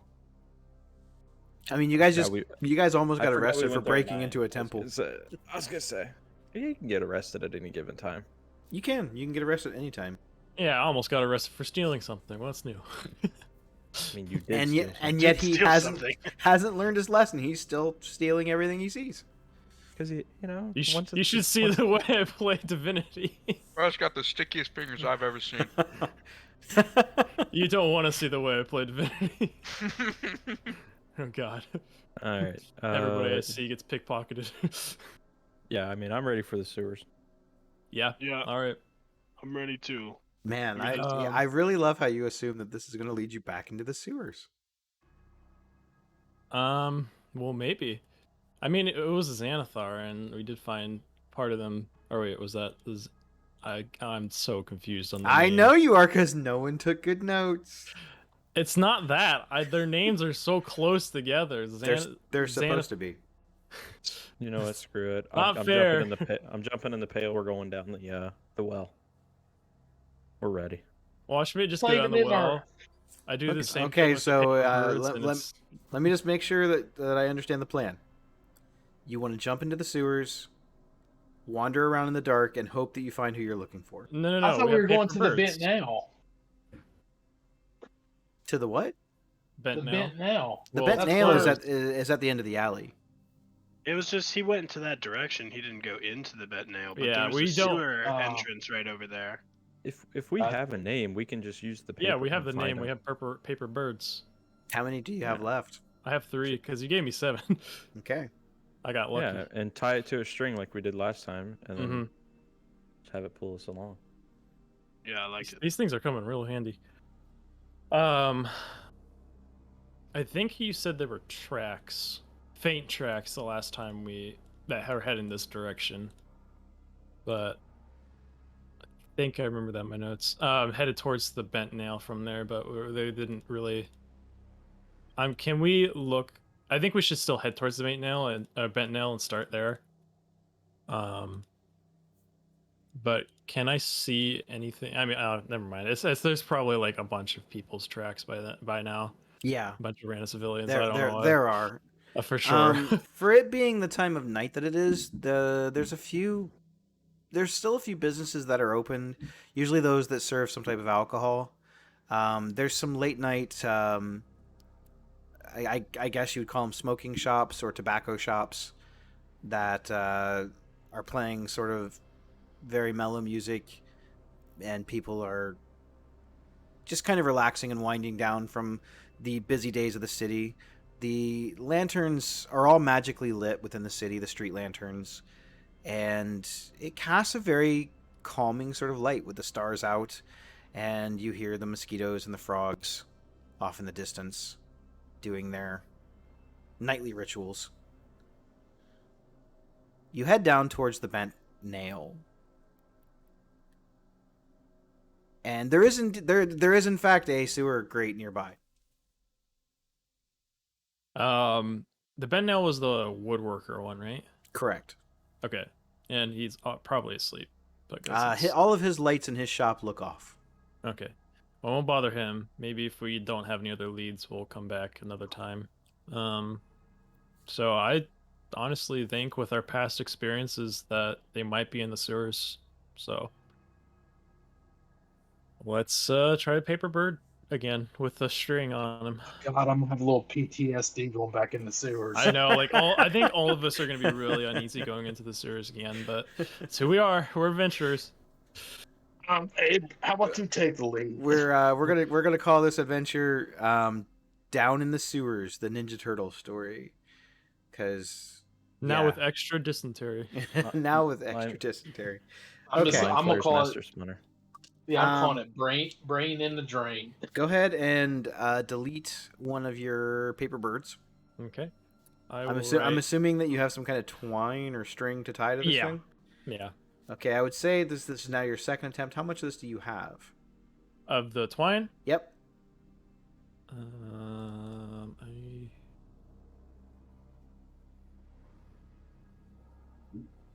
I think I'm just taking it off of my clothes, honestly. Oh, I thought you may have had some fishing line or something. No, I don't actually have anything. I mean, I think last time you just said we could use something like on my clothes or something. I've got hemp rope. I was about to say if that's awfully heavy. yeah, I was about to say Yeah, that's but, too too heavy. I swear one of you had some kind of like fishing line. Well, I mean, even rope, yeah, you can take parts of rope off. Because Okay. it's like it's So all twined together. you made a string basically. Yeah. Okay. So how long do you want your string to be? Just like maybe a foot. So I can have some breathing room to turn left and right. Like a little kite? Yeah, Maybe a pretty much. little bit more than a foot. Maybe Alright. okay, sure. So Maybe go, like 5 go feet. 5 feet. You got it. Yeah. So you attach a string to this paper bird, and after you've written the name Erstelflox, the bird folds itself up into an origami bird and takes flight. What you expect it to do is go down into the open sewer grate, but it doesn't. It takes off on the east side, wandering towards the more exclusive side of town, the richer side of town. All right, You follow this bird for a while, trying to keep up with it, but it's always constantly held back a little bit by the string. Make a sleight of hand check to make sure that you don't lose it. Oh god, I should have tied it to my hand. Like a kid with a balloon. 19, okay. Okay. How do you know that was a skill check, though? I just don't know why he would fib. No, I'm talking on your part. How does he know that you didn't have the skill check higher? Oh, the, yeah. all the DC. Oh, Yeah. the DC for lying to them, by the way, was really, really high, even with a 20. It was a 29 total. I know. 20s are Man. really good. Probably missed it by 1. So that's, 30. that scale is impossible. Is 30. Impossible task. Man. No, I mean you could have had a +10. I have plus 11 in my history, so Yeah, I mean it's really hard. It has to be, right? Makes the Well, game no, more interesting. that's what the scaling says in the book. Like 30 is like basically Yeah. doing the impossible. So that's just crazy. It's pretty hard. You gotta think of all the surveillance they probably have on us. They probably know who we are anyway before we got there. You Oh, guys yeah. are kind of famous now. Yeah. Okay, so I'm trying to find this on my map, but I know roughly where it's at. So you travel further east and further east. You're the bird looks like it's trying to go across the top of this giant iron gate. On the other side of the iron gate is a massive house. Let me get to the right description here and I'll tell you a little bit more about it.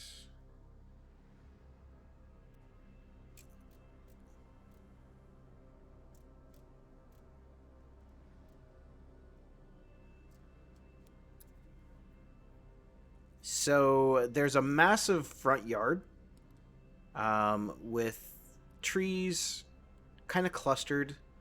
There's a little pathway that opens up on a large double gate. The house is very fancy. It looks like, from what you can see, the iron gate goes completely around the property. It's high. The walls are about 10, maybe 15 feet high. Those stilts were looking pretty useful right now about now. You can't really make out a lot of details about the house other than it does appear that some of the lights are on in the house. More specifically, a lot of lights are on in the house. There's definitely some candelabras or lanterns or something being lit in the house. But just general observation, big open yard, lots of trees on either side of the main pathway that leads up into the house. I think we should stop here and talk about our next actions. While I'm still holding on. So can I tie the string to my wrist?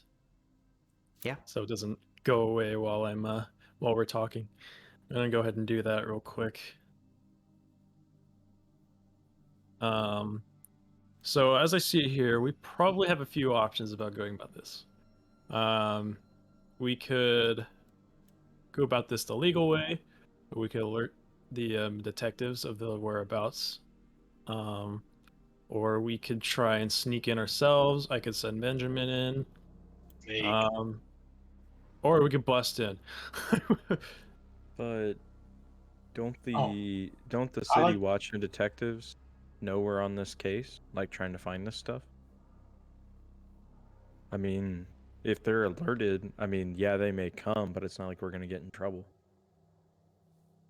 Yeah, but it's not like you made the best impression on them either. We didn't. Well, after the interrogation, I mean, they were there.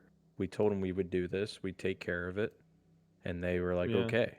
I mean, right now, if the city watch, as long as we don't break any crazy laws.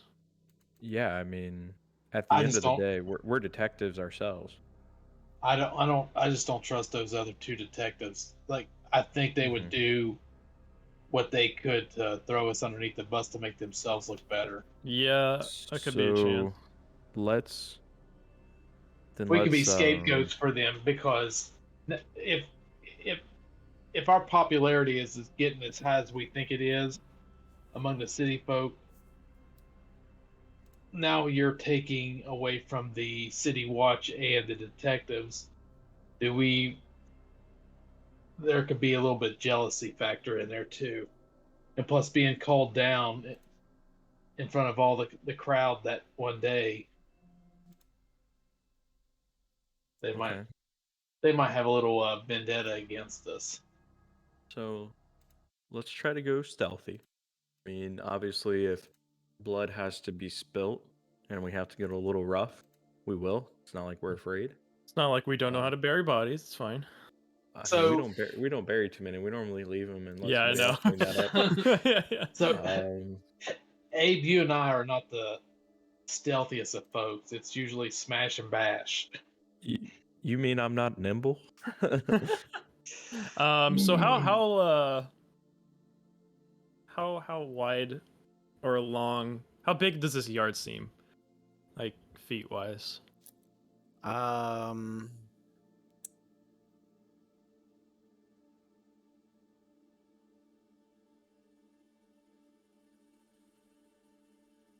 about 120 or 130 feet across. Okay, so if we want to use my fox first, we'd have to get up to the house. What about with Olsen? What is your stealth? I mean, even being a I'm- ranger and all. I'm sneaky as can be. That's Yeah, I'm saying if we send the fox, Lictus, Olsen, Yep. and possibly Gus up there, and then just have Abe and I in backup. Like We if have two invisible people. Like, do we have two people that can Yeah, I have cast a invisibility? +9. hell, Gus have- can I have polymorph plus 10 into stealth anything. to you. Yeah. And Yeah, Gus could morph into something sneaky. It's Yeah, morphin' time. I'm looking at Wolf Spider right now. Stealth +7, blind sight 10 feet, dark vision 60 feet. and what's the Looks- other thing? You guys mentioned invisibility, but something else. Oh, and I mean, Ulzan at any given time can basically leave the dimension, leave the plane we're on. It is true. He can leave the dimension jump for a bit. Yeah, Let's it's see, not you could very do it long. for. Yeah, I was about to say. I don't remember how long it could do it for. If I remember correctly, it only lasts till the end of my turn, or the end Oh, of yeah. the round. So 6 total seconds. Plop plop. It's enough to get through a wall. Oh, it's no joke. Yeah. Okay. I mean, we got plenty of ways. I mean, if we need to be stealthy, we can be stealthy. All right. So- Well, I think we should. We could at least get them in position to see if to get our two big asses over the wall. Yeah. Okay. So this fence. Do we want to try it? It's probably locked. Do you want me to try lock picking and get electrocuted again? If they have any kind of, I mean, anything, we're hosed when it comes to that. Yeah. How high is this wall? 10, 15 feet, he said, I think. Okay, I can push people over. I mean, I'm 7.5 feet tall. Are they like barbed fence, spiked fence, or just wooden or stone fence? He's doing stuff on the map, so I'll give him a sec. I'm just revealing the outline. It's a mixture of stone and iron bars. Iron bars. It's kind of like iron bars at the top, but you're able to see through it. Like it's a very low wall, but then like iron bars along the.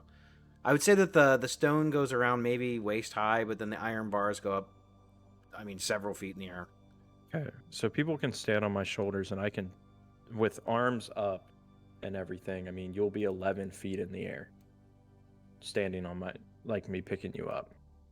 I could easily toss you over this fence. Wolf Spider. All right, perfect. So, I guess Who wants to go first? I'll go first. Famous Shit. last words. Yeah, really. Okay. The alarms go Yeah. off, just run. Don't just leave Gus well, I behind. was gonna say, with the poles, I mean, if they're iron poles, like they could literally grab onto them and jump across. Like as long as they can reach. I'll kind of give you guys a little shove over. Okay. Yeah. All right, guys, get on. Okay. Ah! I'm putting your guys' tokens on the map. Wow, we're tiny. Mm-hmm. It's a big fence. I love what you've done with the place.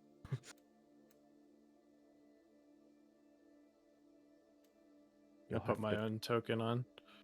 Don't tell you. You did it wrong. Never mind, my token's dying.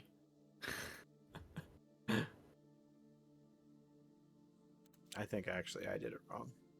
Oh. Let me try again.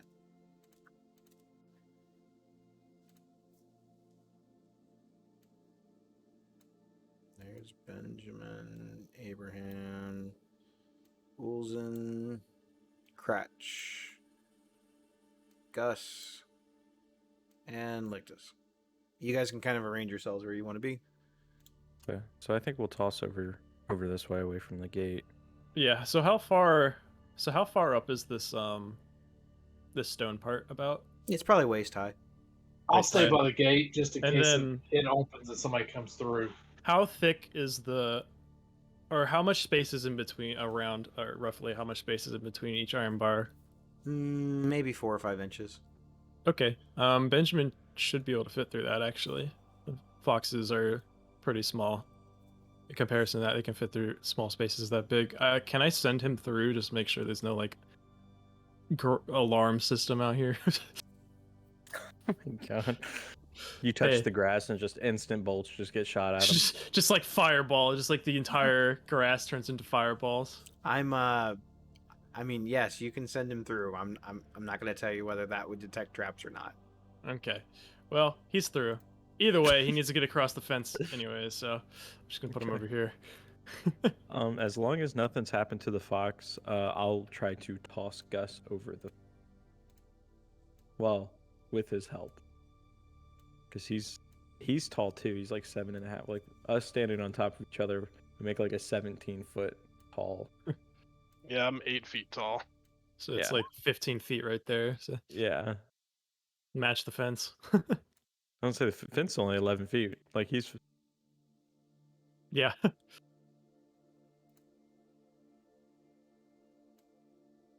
Force me.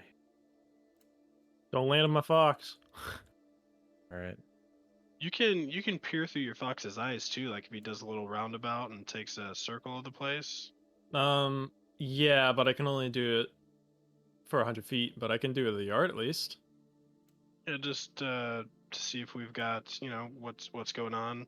Okay, sure. I'll the lay sit of the here. land. I will go through Benjamin Eyes. I will then he'll attempt to go stealthily then. Benjamin eyes, do do do do do do. I see through his eyes every now and then.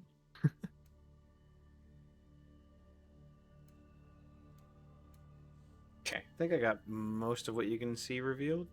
Mm-hmm. So in the yard, you see 2 large mastiffs and a human wearing a hooded cloak, holding a lantern, sort of patrolling the yard. Okay. So they're over there. Maybe we should go further to the left here then. And hop over the fence. Oh, you're Or- still on this side of the wall. What if we kind of ambushed them a little bit? Maybe have a couple of you get over the wall and hide in the trees, or maybe not. And then I'll sit here and maybe hit the gates here with the hammer to summon them. And when they come by, maybe you guys can take them out. The problem Maybe is get oh, they can see us. They can see us through the fence. The stone part of the fence is only about our waist height. The rest Oh, of it is is it? see-through, Ah. Yeah. see-through iron bars. Yeah. So like even me trying to toss him over, they're going to see Yeah. if they're Gotcha. paying Okay. attention. Yeah. Plus, Unless Gus they're would probably- blind, there's not much that will happen. Gus would probably try. and I fit the still dog. say we're going to have to take them out. Well, I mean, I do have invisibility. You guys could toss me over on invisible and try and get into the house. I have a smash ability.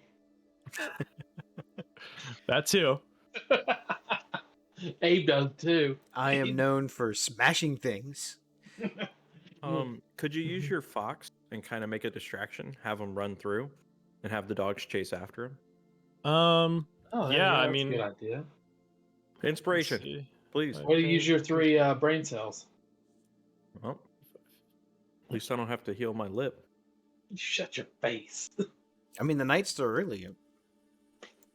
That's true. That's true, but I don't have to heal it right now. That's fair. hopefully he's got some extra lip balm. That's a lip balm for you. Okay, I can try doing that while you guys. I mean, I can just tell him to do that. I don't have to like keep control of him. Yeah, and I'll start tossing you guys over the fence. Yeah, I'll just tell him to go like. There, I'll make a line. Like maybe this way, and then he can like go through the fence to get out of trouble. And just like hang about this, and then come back around to hang out with them for now, and see if the dogs follow, and at least distract them while we get over the fence. And then maybe we can hide in the trees that are down here. Or up here, like behind them or something, so the people in the house don't see us. So the two mastiffs seem to be alerted at the sound that the fox is making, at the sound that Benjamin is making in the yard. This one here definitely notices him. Mm-hmm. And alerts his master with "Oh, oh, oh." I'm lick this. As I lick this, I'm gonna go, oh, it's go time. So I say we head back over, we rerun this way towards the fence, and I'm gonna have Benjamin just sprint across here. The dog, both of them now turn and kind of move this direction, and they begin chasing. He's gonna go through the fence and kind of like taunt them. Okay. So the two dogs are over here, and this guy runs up, and he's kind of looking. He's like, what's going on, boys? What'd you see? Was it a rabbit again?" All right, now's our chance, guys. All right, alley-oop. All right, I'll start tossing them over. Is Cratch going over, or is he staying? I mean, if we're all going over, we can. Yeah, we have the distraction. We might as well do it. Okay, we might as well go. We don't have to worry about the stealth now. Gus, I was gonna say, help me out. I'll throw you over last. Okay. All right. Well, So like we have shot put people over. yeah. So we have 1, 2, 3 people to throw over. So we'll do 3 checks. I'm assuming. I like it. Okay. It's a fail. Hopefully you... Straight strength check. Yeah. Yeah, it's an athletics check. Athletics. Can I give? Oh wait, athletics. I get 4 more to that. That's a 12. Can Still I a give fail. Abe advantage? Yeah. Yeah. He's Or do you want helping me me. to both. make He's one? Go ahead He's and helping roll again. Yeah, it'd be better if you have advantage. rolled the same number. So Maybe not. that's a fail. Who are you trying to toss? I mean, I would assume Lictus or Ulzen. They're like the... So you're trying to small. clear this almost 15-foot high gate, and you're not able to throw him up high enough. He's not able to get hold of anything, and he comes crashing down. Ow. Okay. Next guy.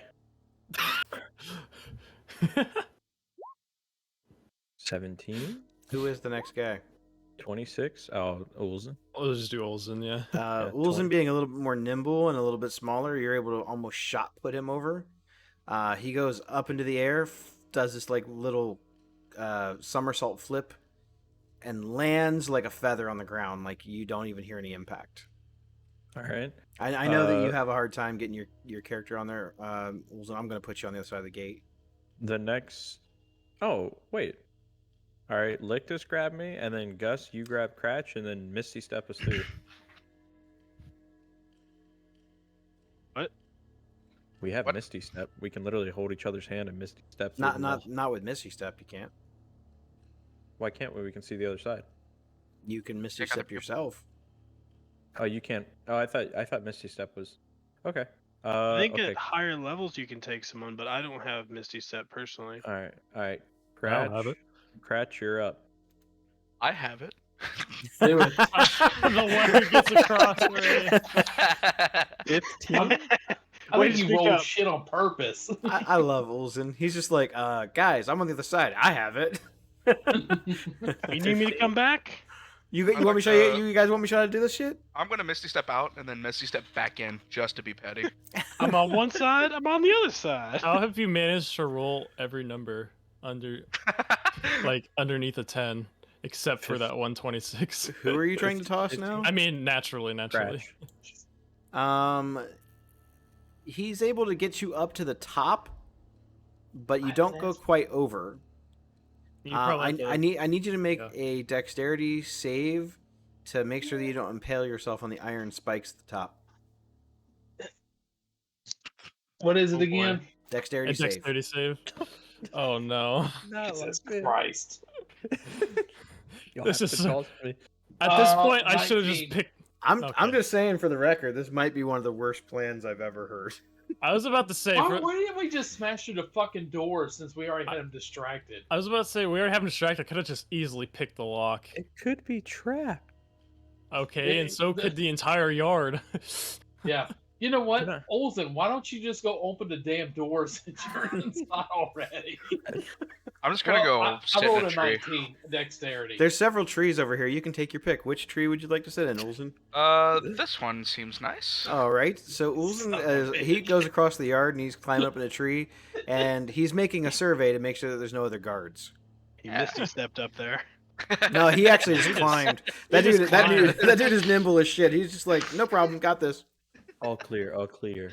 But Okay, you can so- tell by the way that he perches up in the tree that he's just making sure that there's no other sentry, there's no other guards. Yeah, that's what I'm looking for sure. I mean, he was trying to be a jerk, but he is still looking out for everyone's best interest. So, Nictus, I rolled a 19. So you are able to avoid impaling yourself on the spikes. Good, my nuts didn't catch. You grab the top, and you're able to lift yourself up and vault over on the other side. You come Mhm. crashing down because you weren't really prepared to be dropped quite like that. I need you to take 4 points of bludgeoning damage. Okay. All right, go see So- if you can unlock the door. Oh, now we decide we're going to do that. So I go over the door and try to open the door from the inside. Why should it be unlocked this whole time? That would actually be really funny. The lock on the door does not seem to have a handle. Does it have a lock? I just push. It I does. push it There, open. there is a lock, but there is no Can I- keyhole. There is no keyhole. What? Oh well. I guess this was the play then. I can't I pick just- a lock with no. You can attempt to pick the lock, but it might All take right. you a minute to figure out exactly how it works. All right. So, There's no opening mechanism on the inside. Nope. I'm gonna try to just kick it open. Don't do that. You want to attempt to force the gate open? Yeah, with the fucking war. No, I'm playing my Not that- character. No, I'm Oh, taking a no. warhammer. I almost got my nutsack caught on the damn fence. I'm pissed off, and I'm taking the warhammer to the fucking gate to bash it open because I think we just fucked this all up. All You right. guys remember the one he rolled that one? Make an Door? athletics check. An athletics check to hit it with my warhammer. Because you're attempting to force it open. You fuck yeah, I am forcing this shit open with a fucking 11. God damn it! So, in your pent up rage, you hit this thing with your warhammer, and it just completely bounces off. And you hear it sounds like a bell goes off. It's like a ding. You're not sure, Ulzen. From your distance, you can see that the human guard over here seems to have heard the sound, as did the two mastiffs. Oh, I just Sorry. face palm. I'm like, we gotta bail. how far is Scratch from me? I can't. He is. Oh, it's too far. Would I be able to move my can I jump from this tree to this tree? 5, 10, 15, 20. You should be able to jump. I want to say it's your strength divided by 2 or something like that. I'm going to say, yeah, you'd probably be able to find a branch or something and hold on to it. Not like leap, but like just Yeah. make my way there. quickly. Give me a dexterity. We'll call it a dexterity, but I'll give you advantage. Just a dex check? Just a dex check, yeah. Because you're kind of at home in trees and in the nature. That is a 17. Yeah, easily. You kind of monkey bar it across, and you're able to get to the other tree pretty easy. Okay, at this point, can I use my I'm gonna use my silent speech to tell Cratch that they heard that. They're definitely coming over. All right. So what? I turn. What is silent speech? That's like it's like I can speak telepathically to any one creature you share a language with within 30 feet. Gosh, you do so much cool stuff that I've never seen you do. I used it a Saves while it for the ago. good moments. I used Alright. it a while ago. So you've now alerted Cratch that they're coming. They know that they are there. So You are not able to see them now through the trees. So you're not sure. You can hear them, but you're not sure exactly how far away they are.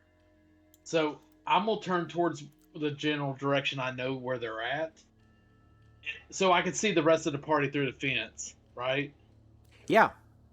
I'm gonna be like, find a different location and try to get over. I've got this. And I take my shield that I'm carrying and my hammer, and I beat the hammer against the shield to let them know where I'm at. Oh, Olsen's boy. in the trees, hidden away, and I'm just beating the hammer against the shield. Okay. So you're making a ton of noise. Now I'm just gonna bring the three we know towards us, and I'm You, gonna get in the stance ready for them. with your dark vision, you see the shape of a mastiff running around this corner, and as it peers into the moonlight, you see its master not far behind, and the second mastiff also rounding the corner. The moonlight peers down on them. You see the canine form melt away under the light of the moon, and in its wake is the shape of a shadow dog. This shadow beast starts running in this direction. Oh, The hound master also comes forward, and his form melts away under the light of the moon into into a literal shadow, black and dark. You're not able to make out a solid form anymore. It looks like it's become one with the shadows that the moon reflects on the ground from the body. The second mastiff runs around these trees. His form melts away under the moonlight, and you see the shadowy essence of a dog where a solid form used to be. I need everyone inside the gate to roll for initiative. While they're doing this, can I attempt to pick the lock? However Yeah. many tries it takes. Anyone that's trying to interact with the gate also roll for initiative. Okay. Alright. I have to do a thing here I gotta figure out how to make these things appear. I got a Oh, yes. Cratch might get the hit first. 18. And like this. It's gonna turn into get hit for. I'm gonna go ahead and put Benjamin in this too. Have him in this battle, but he's gonna stay where he is, and he's gonna come from where he is. So I'm gonna have him roll for initiative.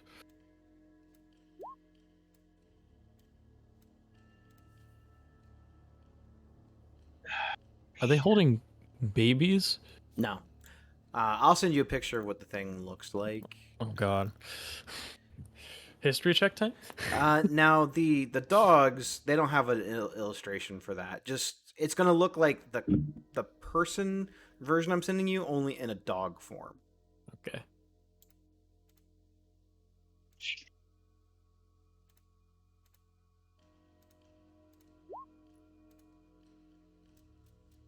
Ah, so that's someone's head. That makes a lot more sense. I think I can actually put it in your journal too. Let's see, creatures. I should be able to like shoot spells through the fence too, since it's just bars, right? Can I be in initiative as well? Or no? Well, it's stone and then the bars, right? Well, it's 4 feet. It's like waist height of the Oh, stone, okay. so he can see. And the bars are about 4 to 5 inches apart from each other. So technically, yes, as long as the DM is okay with that.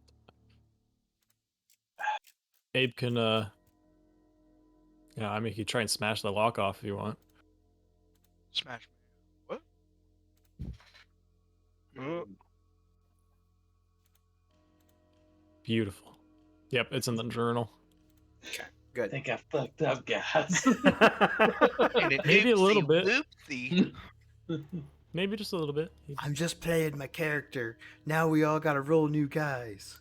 Yeah, now I was like, don't do it, and he does it. Yeah. Don't rob the dead bodies in front of 20 people. Gonna do Hey, it this is- anyway. Gonna do it anyway. Hey, that's my character, right? Yeah, and being stupid is my character. I'm belligerent and fighting. Oh my god. Is that a phew. All right, I got one really good roll and two really bad rolls for initiative. Did you get mine? Mine was a You're on the thing, I think, or you were. no, I don't see it. I had a 18. All I see is the I see Lictus and I see Abraham with the 13 and the Fox with 7. Yeah, Jeremy? I don't see mine on there either. Olsen's isn't on there. I had a 14. Got you. Yes, sir. 14. No. am I able to go into initiative as well? Did you ever answer that question? Yeah. Okay, cool. I'll roll right now. Say 14. 30. No. My dex is 16. But Yeah, Mine you- is 20. You're on there. I wish I had a +10 on initiative. That would be so Alright, nice. so it's gonna be plus. Yeah, a +5 feels good. Imagine a +10 be So disgusting. This guy's got 3. This guy has 11, and this guy has 20. Don't worry, guys. I'll get this gate open before the other two attack. In Look at theory. these- You got a fucking 20. Jesus. Well, he rolled an 8. He rolled an 18 and has a +2. So Oh, well, I'm just saying. that's pretty good. Pretty Hey, good. I'm just glad all 3 of them didn't roll higher than me. 'Cause No, I know I would get they did not roll well. this would be a hog true. roast. I'd be getting porked right here. Oh, yeah. Accurate. Yeah, you definitely would be having some issues. I'd be getting hog spitted. Okay, changing the mood up here a little bit with the music. All right, so the Hound Keeper, the one that's shaped like a man. He's right there, right? Or is he the one up front? He's the one up front. Mhm. Or Okay, It was gotcha. this one, right? no. I thought he Is it? Yeah, I know, What? you guys are a little bit confused. It's fine. What? Because Never they been all confused in wait. my life. they all look the same. They all Here, have the same. Put like a you can put like a or like a effect or something, like make the one that's a human have like a green dot on him or something, like this has on him. You just draw a penis on Yeah, like that too. Yeah, here. Yeah, I got you, fam. him. Say no more. Free hand. No. I wasn't actually going to. I stopped. No, him he's got a little green thing on him. It looked more like a hat. there. Yeah, I know. I wasn't gonna draw anything else. I had a hat once. I had a hat once.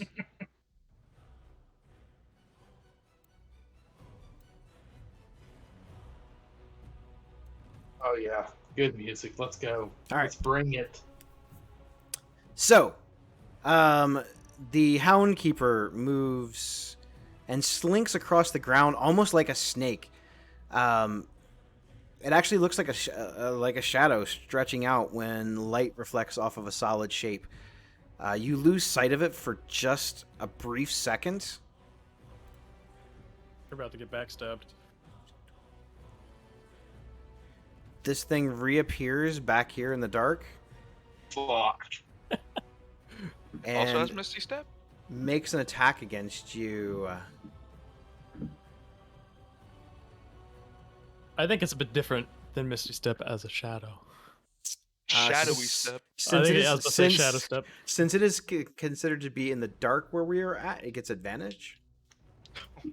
Yeah, and I mean it also snuck up behind him. I think it wants to touch you. Well, let me see. I rolled 2 of the same thing. Is that good? Is that good? How about a 13? Suck it, Okay. Shadow. Yeah. All right. Okay, So we Shadow. we rolled bad. That's gonna be it for his turn. Cratch, you're up. All right, so the one that's behind me, I can turn since he attacked at me. I can turn and attack him, right? Yeah, you know he's there. Okay, good. I'm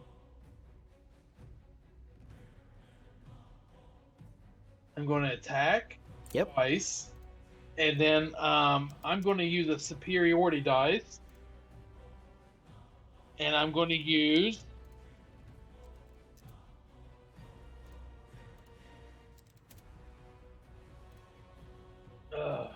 Shit.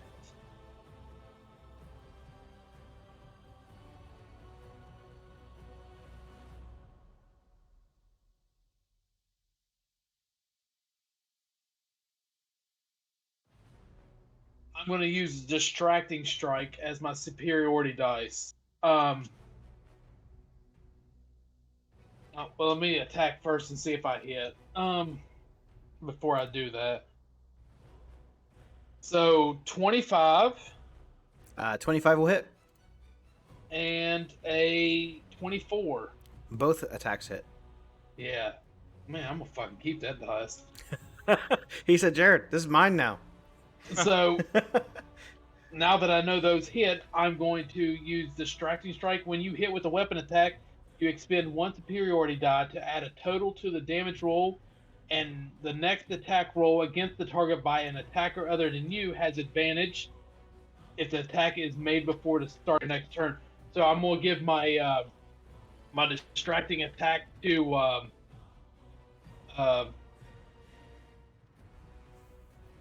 Olsen. So he has advantage on his next attack. Okay. But I get to Is add. it on I get to- anything, or is it just on the guy you hit? on anything. On anything? Say less. So Hey, less, yeah. so I get 2d8s and then I get a 1d10 for my to add on my superiority die. If I can find the damn die, wherever it is. What happened, Jared? You ain't got a d10? All right, hold on. Let's go. So it says when you hit a creature with a weapon attack, you can expend a superiority die to distract the creature, giving your allies an opening. You add the superiority die to the damages roll. The next attack roll against the target by an attacker other than you has advantage. And so it's just that target. Oh, just Just that this target. one? Okay. Yep. So you don't have to specify who gets that advantage. I No, think anybody the attacks it. next attack against it has advantage. Yeah. Other than so, you. Oh, so I don't pick it. It's just the next guy against. Okay, that Yeah. attacks him. Okay. So whoever attacks that guy has advantage. Okay. Just the next one, yeah. The next All time you right. attack. So anyway, the first hit against him is 8. And then 8 again, 16, and then my superiority die is another 8. So 20. Jeez. So it's 24. Yeah, 24. Is your weapon magical? It is magical. Yeah, that hit was pretty magical, if I say so. But I mean, you have like a +1 or something. Yes, I do have a +1 Okay. on it. I was just checking. I didn't know if it had any other special properties like. So I'm guessing that's already added to the. Yeah, that's added already. I was just making sure it wasn't like fire Yeah. or anything like No, that. no, it's just bludgeoning and all that. So you slam into this thing, and your Warhammer makes really solid contact with this shadow beast for something that seems like it's completely incorporeal. You slam into it again, and you can hear it kind of let out this like shriek of definite pain. So 24 damage on the strikes. Very good attack. Let me do some I growl math. at it a little bit. Let me do some math here. So Yeah, let's see. Grr. here. And I like spittle's coming out of the side of my mouth, and I'm just like foaming. I'm just like. All Throw right. Crash a napkin. Lictus, you're up, sir. Gus, you're on deck after him.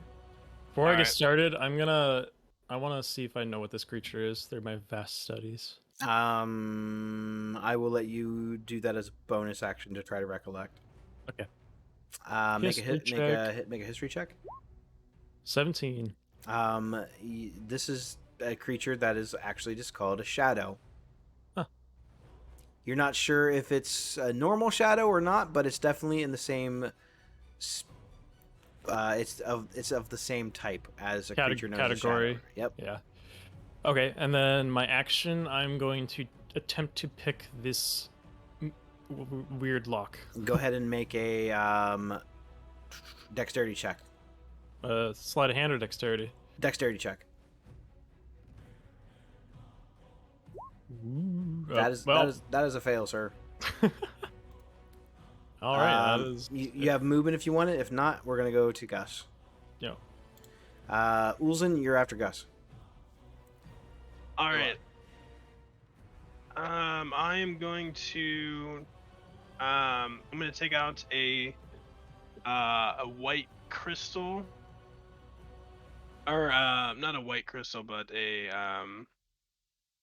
what do I want to call it? Like a white rock, piece of white rock, and I'm going to roll it through my fingers and kind of give the illusion of tossing it. I'm going to toss it right in this area right here. Mm-hmm. Casting the Snillock Snowball Swarm. So those two guys need I'm sorry. to make... What is that? I'll display it. Did you say Snorlax? Snillock Snowball Swarm? Hell yeah. I've never heard of that spell. Me either. That's why I picked it. I've neither. never used it before. Go ahead and describe what this looks like while I'm reading this. Yeah. So it kind of looks like this little rock kind of simulates the snowball, and I look like I'm throwing the rock, but I don't actually throw it. And after I make the full throw form, it looks like a spectral snowball goes flying into that area. And then it looks like the scene in Elf where a shitload of snowballs start coming and they swarm out in 5-foot radius. Nice. So everything in that 5-foot radius, if I cast it right in between them, so both of them to make a dexterity saving throws. So both of them failed their saves. Shit, yeah, so that's 3d6 cold damage on a failed save. Let me go ahead and roll that damage like a gentleman. Oh, 13 damage, cold damage. And no other ill effects from that. And that will Okay. more than likely end my turn. So I need you to. I want you to refresh your Tides of Chaos and make a roll on the table. Oh, shit.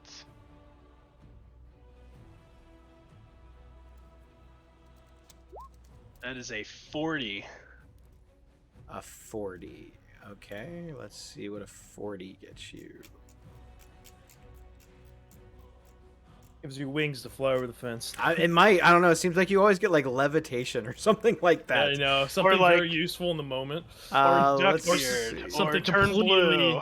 Yeah, I was about to say Yeah. either something really I don't- useful or completely useless. I don't think it'll help you, but it says that you regain 2 die 10 hit points. I'm not down any hit points, but that would be awesome if I was. That would have been normal, and I rolled on your potential random wild surge, and I hit a 1. So roll again. Oh! Christmas came early for you, boy. Christmas. That is a 70. Man, I gotta describe everything as coming from the movie Elf now, so Christmas keeps coming for me. Each creature within 30 feet of you becomes invisible for the next minute. The invisibility ends on a creature when it attacks or casts a spell. Ah, fuck. That's like everyone. That's everyone but this except, guy. except for that guy. Everyone's invisible. So suddenly, the world around you looks like you all fade out of existence. And this one shadow's just like, what happened? Where'd my guys go? Okay, So he's like, okay, it's done. I'm out. So But you the were all invisibility- invisible.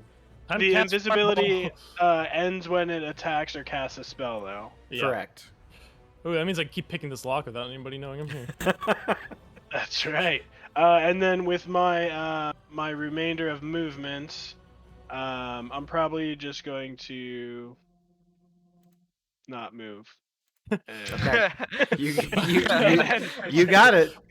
What was the Sounds total like a damage? plan. What was the total damage on that snowball effect? It looks like 13? 13 damage. 13. Got it. Okay, let me Yeah, do one some nice little spell. math. And that's cold damage. Yep, cold Obs. damage. You got it. So these snowballs like start launching, pelting from the sky like a little mini hailstorm, but like really big, and pelt these shadow creatures. And then everyone turns invisible. And then there was one. Which Except one's for- not invisible? Homeboy the right only here. yeah, This the only one. one that's not invisible is the furthest one to the right. Everyone else, including you, is invisible. So Ulzin, you're up. Abraham, you're after Ulzin. This changes everything. This changes everything. Now, can you? Never mind. I'm not gonna say it. I'm gonna. So it's this one, right? Yeah. Yep. I'm gonna bonus action lightning arrow. What is that? It's a new spell I Fucking love got. Olsen. It's a new spell I got. It's cool. Dude, you're level 10, right? Yeah, And I didn't even know you could do magic until like 3 sessions ago. yeah. My guy's dope. I promise. I'm He's really level excited. kick-ass. So, It's lightning like- arrow. Okay, describe what this looks like for us. This tree just said screw it and throwing lightning at this guy over here. I love it, Zeus. It just says the next time you make a ranged weapon attack during the spell's duration, the weapon's ammunition, or the weapon itself, if it's a thrown weapon, transforms into a bolt of lightning. It's like That's attack absolute- is normal. absolutely insane. So go ahead and make your attack roll. Okay, a Link from Breath of the Wild. That's super cool. Okay. That is an 18 to hit. So you have now lost invisibility, but you do hit the shadow. Your ammunition, halfway through launch, lights and illuminates with electricity crackling off of it and slams directly into the shadow. Oh yeah. How do you beat Shadow? With lightning. So the target takes 48 on a hit or half as much on a miss instead of the weapon's normal damage. So I got to do 4d8. 4d8. That's solid. Jesus. I mean, it's a spell slot, and he doesn't have a lot. It is a third level spell, so it's better be good. That's pretty cool. Oh, it gets cooler. Oh boy. Did you max damage? I did not, but it was actually pretty decent. Oh god, let me do math. Okay, I'm gonna let you You guys. say if only you could do math. Yeah, so that's 17. Yeah, it's 17 damage. So it's the guy on the right takes 17 damage, Mhm. and then whether you hit or miss, each creature within 10 feet of the target must make a dex save. And each of these creatures take 2d8 on a failed or half as much on a success. What? That's Wow. awesome. That is so cool. I rolled a 5. So that's a fail. Nice. For both of them? There's It only hits, one I would assume it would hit him as well, right? that hits him again? I don't think so. I think it bounces off, or like arcs to the next one. That's valid. Makes sense to me. That's 10 It'll be damage. shooty- Another 10 damage. You got it. Sure. Yeah, he does. It's He all doesn't. lightning He damage. doesn't reappear because he hasn't made an attack or cast a spell. But you see the outline of the shadow beast getting pelted with lightning as it makes contact with the original shadow, and it just explodes in a surge of electricity. Alright, then I'm just gonna shoot him for regular this time. Way less cool, but still effective, right? He says, "And now I'm just going to shoot him for regular damage." And now I'm just gonna do it again. There's a 19 hit. 19 definitely hits. Go ahead and roll for damage. Oh wow, that is a solid roll. 6 damage. I rolled a 1. Is And your that's just weapon? piercing. Is It your is not. weapon okay? Not considered magical. So would you say 7 damage? 6. 6 damage. You got Rolled it. a 1 on a d8. Love that. So your arrow hits the target, but it seems to kind of pass through it and doesn't connect anything solid. It does look like it inflicted some damage, but the hole that it left sort of just closes back up. I mean, it's a creature made of shadow. It makes sense to me. That was a pretty sweet turn, man. That was pretty cool. I didn't even know that you could do that. So Just got it last session. Not gonna lie. nice. Abraham, you are up. Yeah, so Abraham kind of seeing the fighting going on, he's on the other side. He is actually... I am going to rage. Grabbing both hands onto the door and trying to rip them off the fucking hinges. You got it. Make an athletics check with advantage because you're raging. Holy crap! Nice. Oh 26. shit! I mean, your 26 was only one over what you needed, but it was enough. Oh shit! You forcibly pry the bars open. You try to rip it off, but you're not able to rip them completely off. But you are able to fling the gates open in a fit of rage. I'm gonna say that was your action, but you still have movement and bonus, and you've already used your bonus action, but you can move still this round. Fucking like Okay. this still Is he trying still to pick the is he lock. still invisible? 5. He hasn't made an attack, so yes, he's 25, still So yes. 30. 35, 40. Okay. 5, 10, 15, 20, 25, 30, 35, Okay, 40. you got it. The guys become invisible once they take damage, right? Nope. Nope. It says only when they cast a spell or attack. Okay. But shit, Okay. this guy's visible right there. Okay. So Yeah, this kinda- one's visible. kind of walking in. I will take out from my side boot pocket one of my hand axes and throw it cleanly at this shadow figure. You've already taken your action this turn. Oh, I yes. forgot. You're right. My bad. Sorry. No I was worries. gonna action. You're right. but- You're right. You're right. I mean, you can still action surge if you want. No, I'm okay. If I'm not action surgeon for a fucking hand axe. I don't blame you. He's like, if I'm action surgeon, I'm hitting something. Okay, so you That's are okay. still invisible. It's going to move on to the shadow behind Cratch, so the Hound Master. He is going to try to make an attack in your general area, although he doesn't know where you are, so he's going to be at disadvantage. Which one? The one behind you. He was the one with the first attack.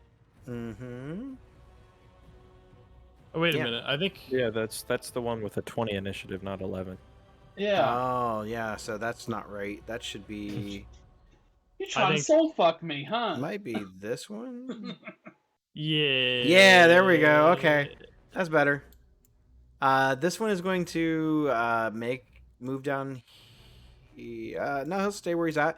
He's going to make an attempted attack on Abraham because, well, no, he doesn't know where Abraham's at, so he wouldn't be able to hit him. Yep. He's going to Yep. move down here. Abraham can't see him either, so he wouldn't be able to get an attack of opportunity. So 5, 10, 15, 20, 20. He's going to move to where the last location he saw Cratch was at and make an attack. Oh, of course he did. Now, it's in the Porking dark. me. It's in the dark, and he normally would have advantage, but he can't see you, so it's just a normal straight roll. And 25. That is a terrible roll. That is going to be a swing and a miss. You feel this chill of air swing past you, but not even come close to you. I give like a little evil laugh. I don't even know I'm invisible. I'm like, oh yeah. He does reappear though, so now you can see him. He doesn't. I think he sees me, and I just blow him a little kiss. Benjamin's up. 10, 15, 20, 25, 30. And that's all he can do. Okay. And he Second takes a poo right in the middle. now this shadow Yep. beast can't see anyone, and the only person that he knows where he's at or where he might have been is the guy who launched a shot at him from this tree. The shadow creeps up the tree and attempts to make an attack at Ulzen. Gosh, man, I cannot roll above a 4 tonight. That's going to be a miss. I don't care how bad your armor class is. That definitely is a miss. Sounds good to me. So you kind of dodge out of the way of this shadow creeping up the tree, and it just can't reach you. Now back to the shadow that knows where Cratch used to be, the Hound Master. He's going to take an attack at Cratch. I'm going to be the pound master when he's done. It's going to be a that's plus. So 19. That's right on the money, honey. Yes. All right. Finally got a hit in. Let's do some damage here. I got your damage.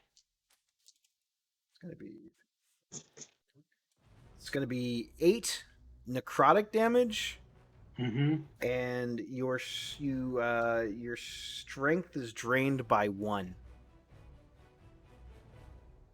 That sucks. So your strength temporarily goes down by 1 point. Okay, let me go ahead and adjust that. How do you adjust that? You should be able to go into your character sheet and over on the side, like where like temporary conditions and stuff are, you should be able to adjust it. I'll go in here and let me see if I can help you with it.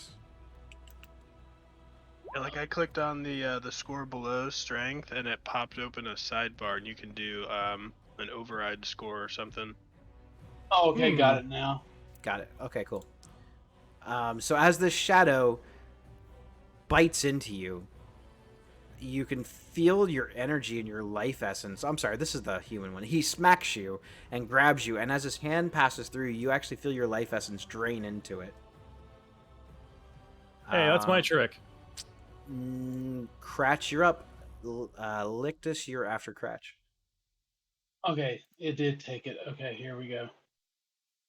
All right, so that's gonna be down 1. All right, making sure everything is right.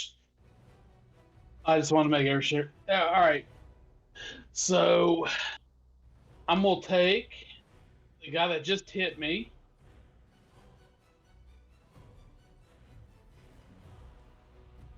Yeah, both of these creatures, all the shadows are now visible. They've all made attacks. Okay. The one I just hit before, I'm going to attack twice. Okay. And it'll be a 26, or not 26, it'll be 25. Yep, that hits. And a 22. Both strikes hit. Go ahead and roll for damage. All right. And that would be a, wrong one. 13 and a 9. Be what, 22? Mm-hmm. 22 for that, and then I'm going to use another superiority die. Okay. Mark that off. And I'm going to use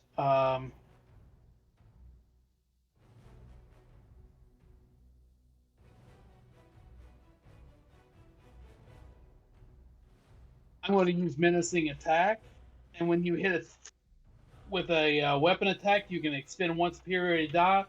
Add that total to the damage, and the target must make a Wisdom saving throw.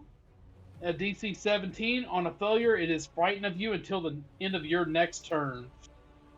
So, I said 23 was, and then add another 27 damage to it total. So it's an additional 4 damage? Yes.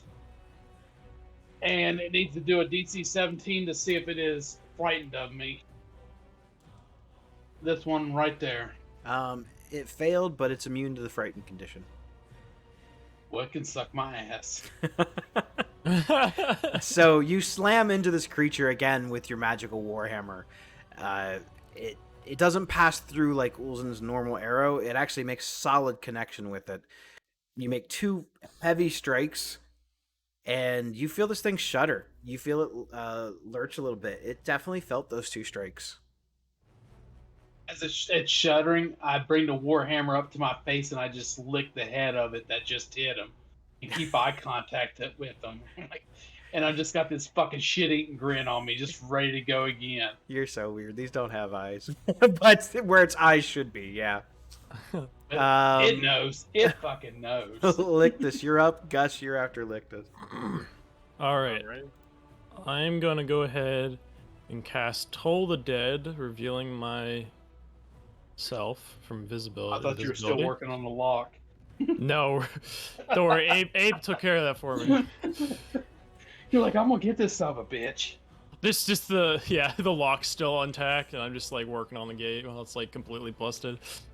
No, I'm gonna cast Toll the Dead on this, which is a 15 Wisdom save. On this one right here. Okay. The human one.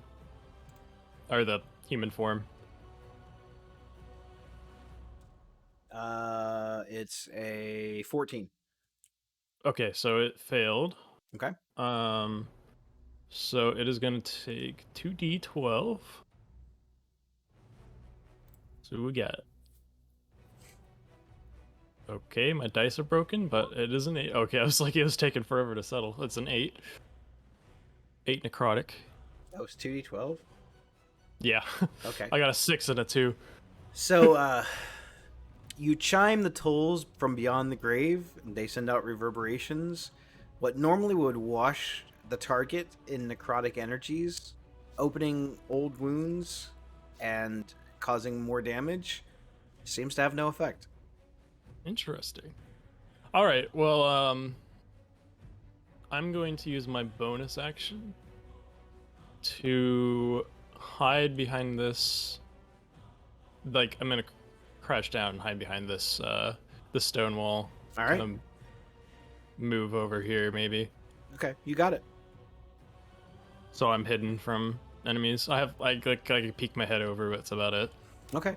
Gus, you're up. Ulzen, you're after Gus. All right, I'm gonna go ahead and spend 1 sorcery point, and I'm going to twin Ray of Frost. So I'm gonna take one finger and point it at this guy here, my left hand, and then my right hand I'm gonna point it at this guy here. So my arms are kind of crossed with finger guns, and I'm gonna go pew and shoot at both of them. Shut the Pew fuck up. pew. Pew pew pew pew. Pew. Yeah, go ahead. Except Gus goes pew pew. This is a first level spell. This is a cantrip. Oh, got it. Yeah, I could have. Yeah, this is a cantrip. 17 to hit the first one. This guy here, 17 hits. Disco, and I'll just roll to see if I hit the second one. And 19 to hit the second one. 19 also hits. Do you want me to roll damage twice, or just take 1 damage roll for both? No, roll damage for each. Okay, so that is. I told you, 8 for rolling dice is fun. It sure as shit is. 8 for the first one and 8 for the second one, in the different combinations. Fun for the whole family. So which one did you hit with the second one? This one? Yeah, this was the second one, but they both took 8. Okay. And that is cold damage. And with that, their speed is reduced by 10 feet until the start of my next turn. You got it. So you see Gus point his finger and do like double finger banging, and shoots out 2 rays of icy cold magic. It connects into both of the shadows. You can see some little icicles forming around them before the rays of frost completely dissipate. So what else you want? Yeah, I think I'm going to do nothing and end my turn. You got it. I'm to do nothing. Ulzen, you're up. Abraham, you're after Ulzen.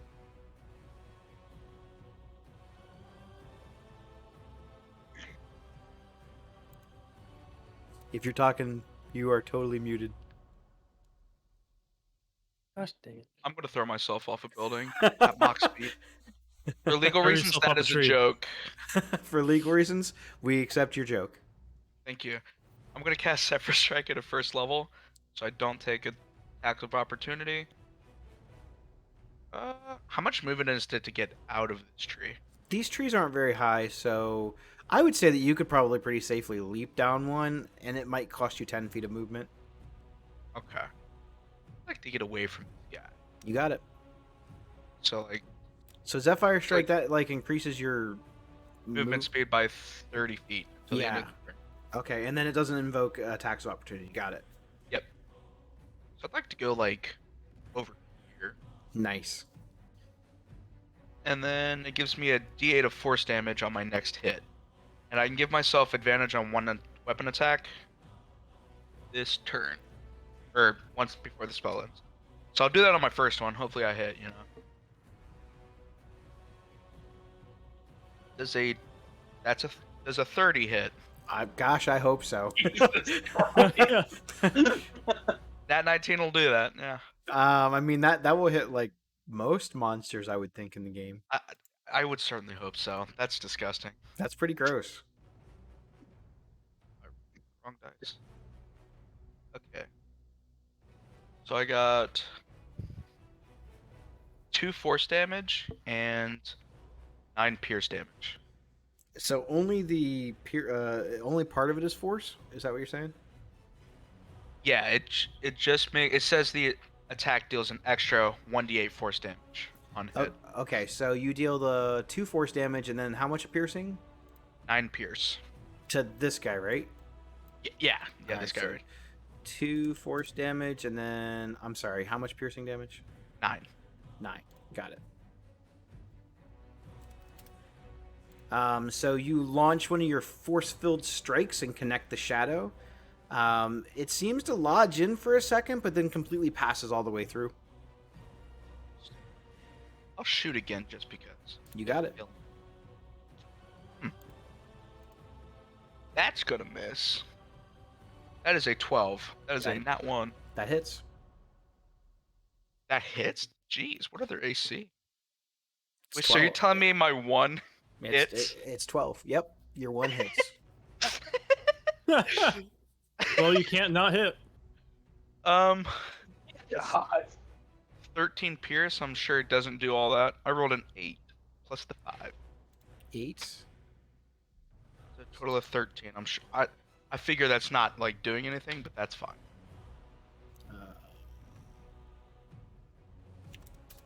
Okay, got it.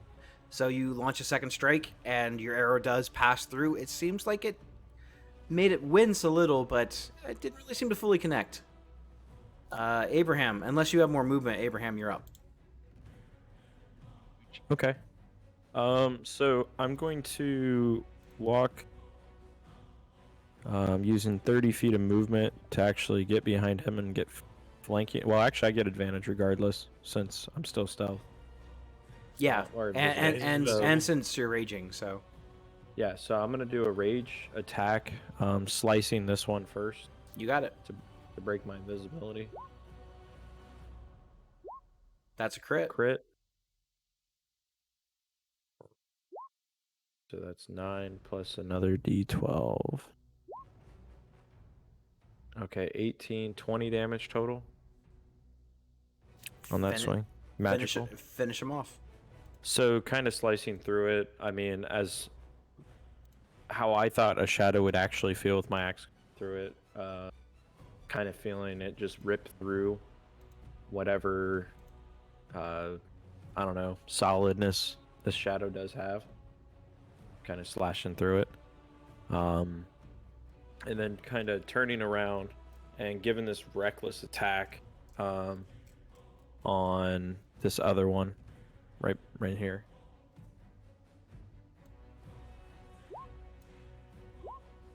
$28. At the point of impact, when the one shadow takes its final bits of HP, it sort of explodes into this cloud and a basic darkness. Okay. I didn't move Is this that guy up. magical darkness? Yep. Ah, Okay. I'm still gonna, like I said, I am swinging reckless to try to hit this guy. You got it. Okay. So 28. you have unless you can see in the dark, you're It'd gonna be have normal. yeah, you're normal. gonna just basically have a normal attack. So 17. if it's magical darkness, you can't see. No, not even dark vision can see. I don't have dark vision anyway. I know. I'm just saying. So, Yeah, so 17 is gonna hit. Okay. 5, 11, 13. 13 damage. Yep. And then action surge. Take 2 more swings at him. 29 and 28, so 17 plus 11, 28 more damage. All magical. I have to put that thing on the other, That's fine. because if not, it's We know it's there. Yeah.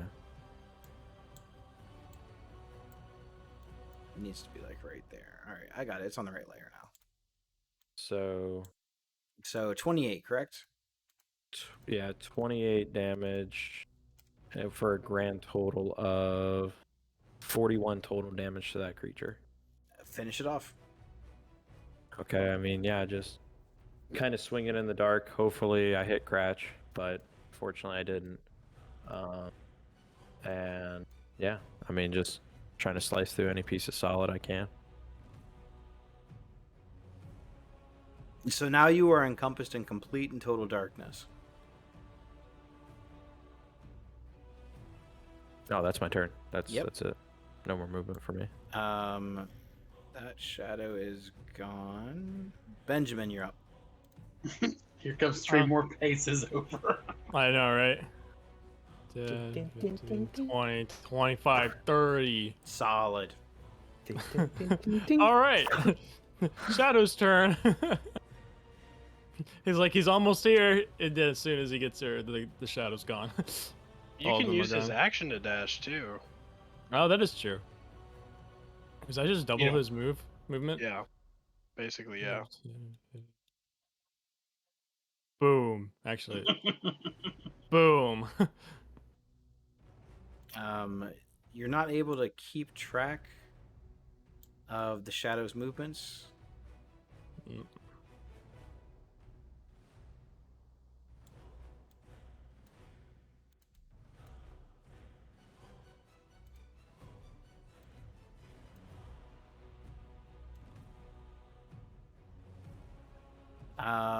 The shadow springs up from behind Cratch.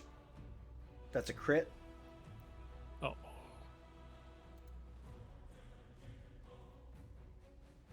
Good luck. Unless it's 92 fucking damage, I'm good. Take 92. Take 27 necrotic damage. Ooh-wee. And your strength is reduced by 3. Ooh. The shadow reappears here. You feel this cold energy swipe into you, and you feel even more of your life essence drain away as this thing makes contact with your flesh. That's going to be his turn. Start of the round. Anyone that is in the shadow area, I need you to make a Constitution saving throw. Benjamin, no. Did you say Constitution saving Should be throw? fine. Yep. Mm-hmm. Oh shit, that's pretty nice. Hey, that's pretty good. 17. 17 saves, 13 fails, 16 saves. So anyone who failed, that would be Abraham, you're going to take 4 necrotic damage. And your strength saps away by 3. Anyone who saved, just take the 4 necrotic damage. Nice. Hope I did the damage right. That sounds about right. Fuck it. Let's go. Now you're up, Cratch. So you said I could feel the presence behind me. Yeah, he reappeared. You know where the attack came from. All right, so You still have disadvantage because you're in the shadow, but you're still able to make an attack. okay, so I'm gonna make my 2 attacks, and so on an action surge, can I make my 2 attacks? If they end up killing him, so be it. You should probably just wait until to see if you kill it before you choose to do your That's action what I'm surge. asking. Can you wait to use your action surge? Yeah. You don't have to. Afterward. You don't have Okay. to announce it right away. Okay, so I got to roll at disadvantage. Is that what you're saying? Yeah, because you're in darkness. Okay, we'll do the first roll. That'd be a hold on, because of the strength modifier. That's only a +8 on top of that. That's 21. 21 will hit. Well, I'm doing the disadvantage right now. Hold on. Or 13. 13 would be the disadvantage on the first hit. 13. Yep, 13 hits. Okay, 13. And so that's 16. Okay, 16's my lowest. Yeah, both of those strikes will hit. So both of those strikes hit, and I'm going to. The first one is 11 and a 10, 21 damage. Is that both strikes? Yes. Finish him off. I want to turn around, and I'm swinging blindly, just at the shadow, and I'm fucking pissed because Abe came in there and stole 2 kills, not only 1, but 2 kills that were around me, and I thought I was going to be in the plus. So I'm just swinging, just rapidly, and just slicing through this shadow with this magical warhammer, and just screaming and just spitting Abe's name out as I'm doing it. Oh boy. And then after I'm done, I turn around to Abe and I'm like, good steal. And I try to do a little fist bump with him. So it explodes into a cloud of darkness. You're out of combat. But I reach out blindly, trying to get a fist bump from him, but I can't see shit because it's dark. It's totally dark out here, and he doesn't even notice that you're making the fist bump. So you just assume he's ignoring you like usual. I'm I just whisper underneath my breath, "Fuck you." All right. So you either probably want to move out of this shadow, or you're gonna start taking the effects of it again. Yeah. I'm just gonna move towards the gate to see if it was open. I didn't really notice while we were in combat if it got open, so I'm gonna see if I can walk over and open a door. It's completely ripped open. Okay. Are we still in the shadows? Yeah, the shadow effect is still lingering. Shit.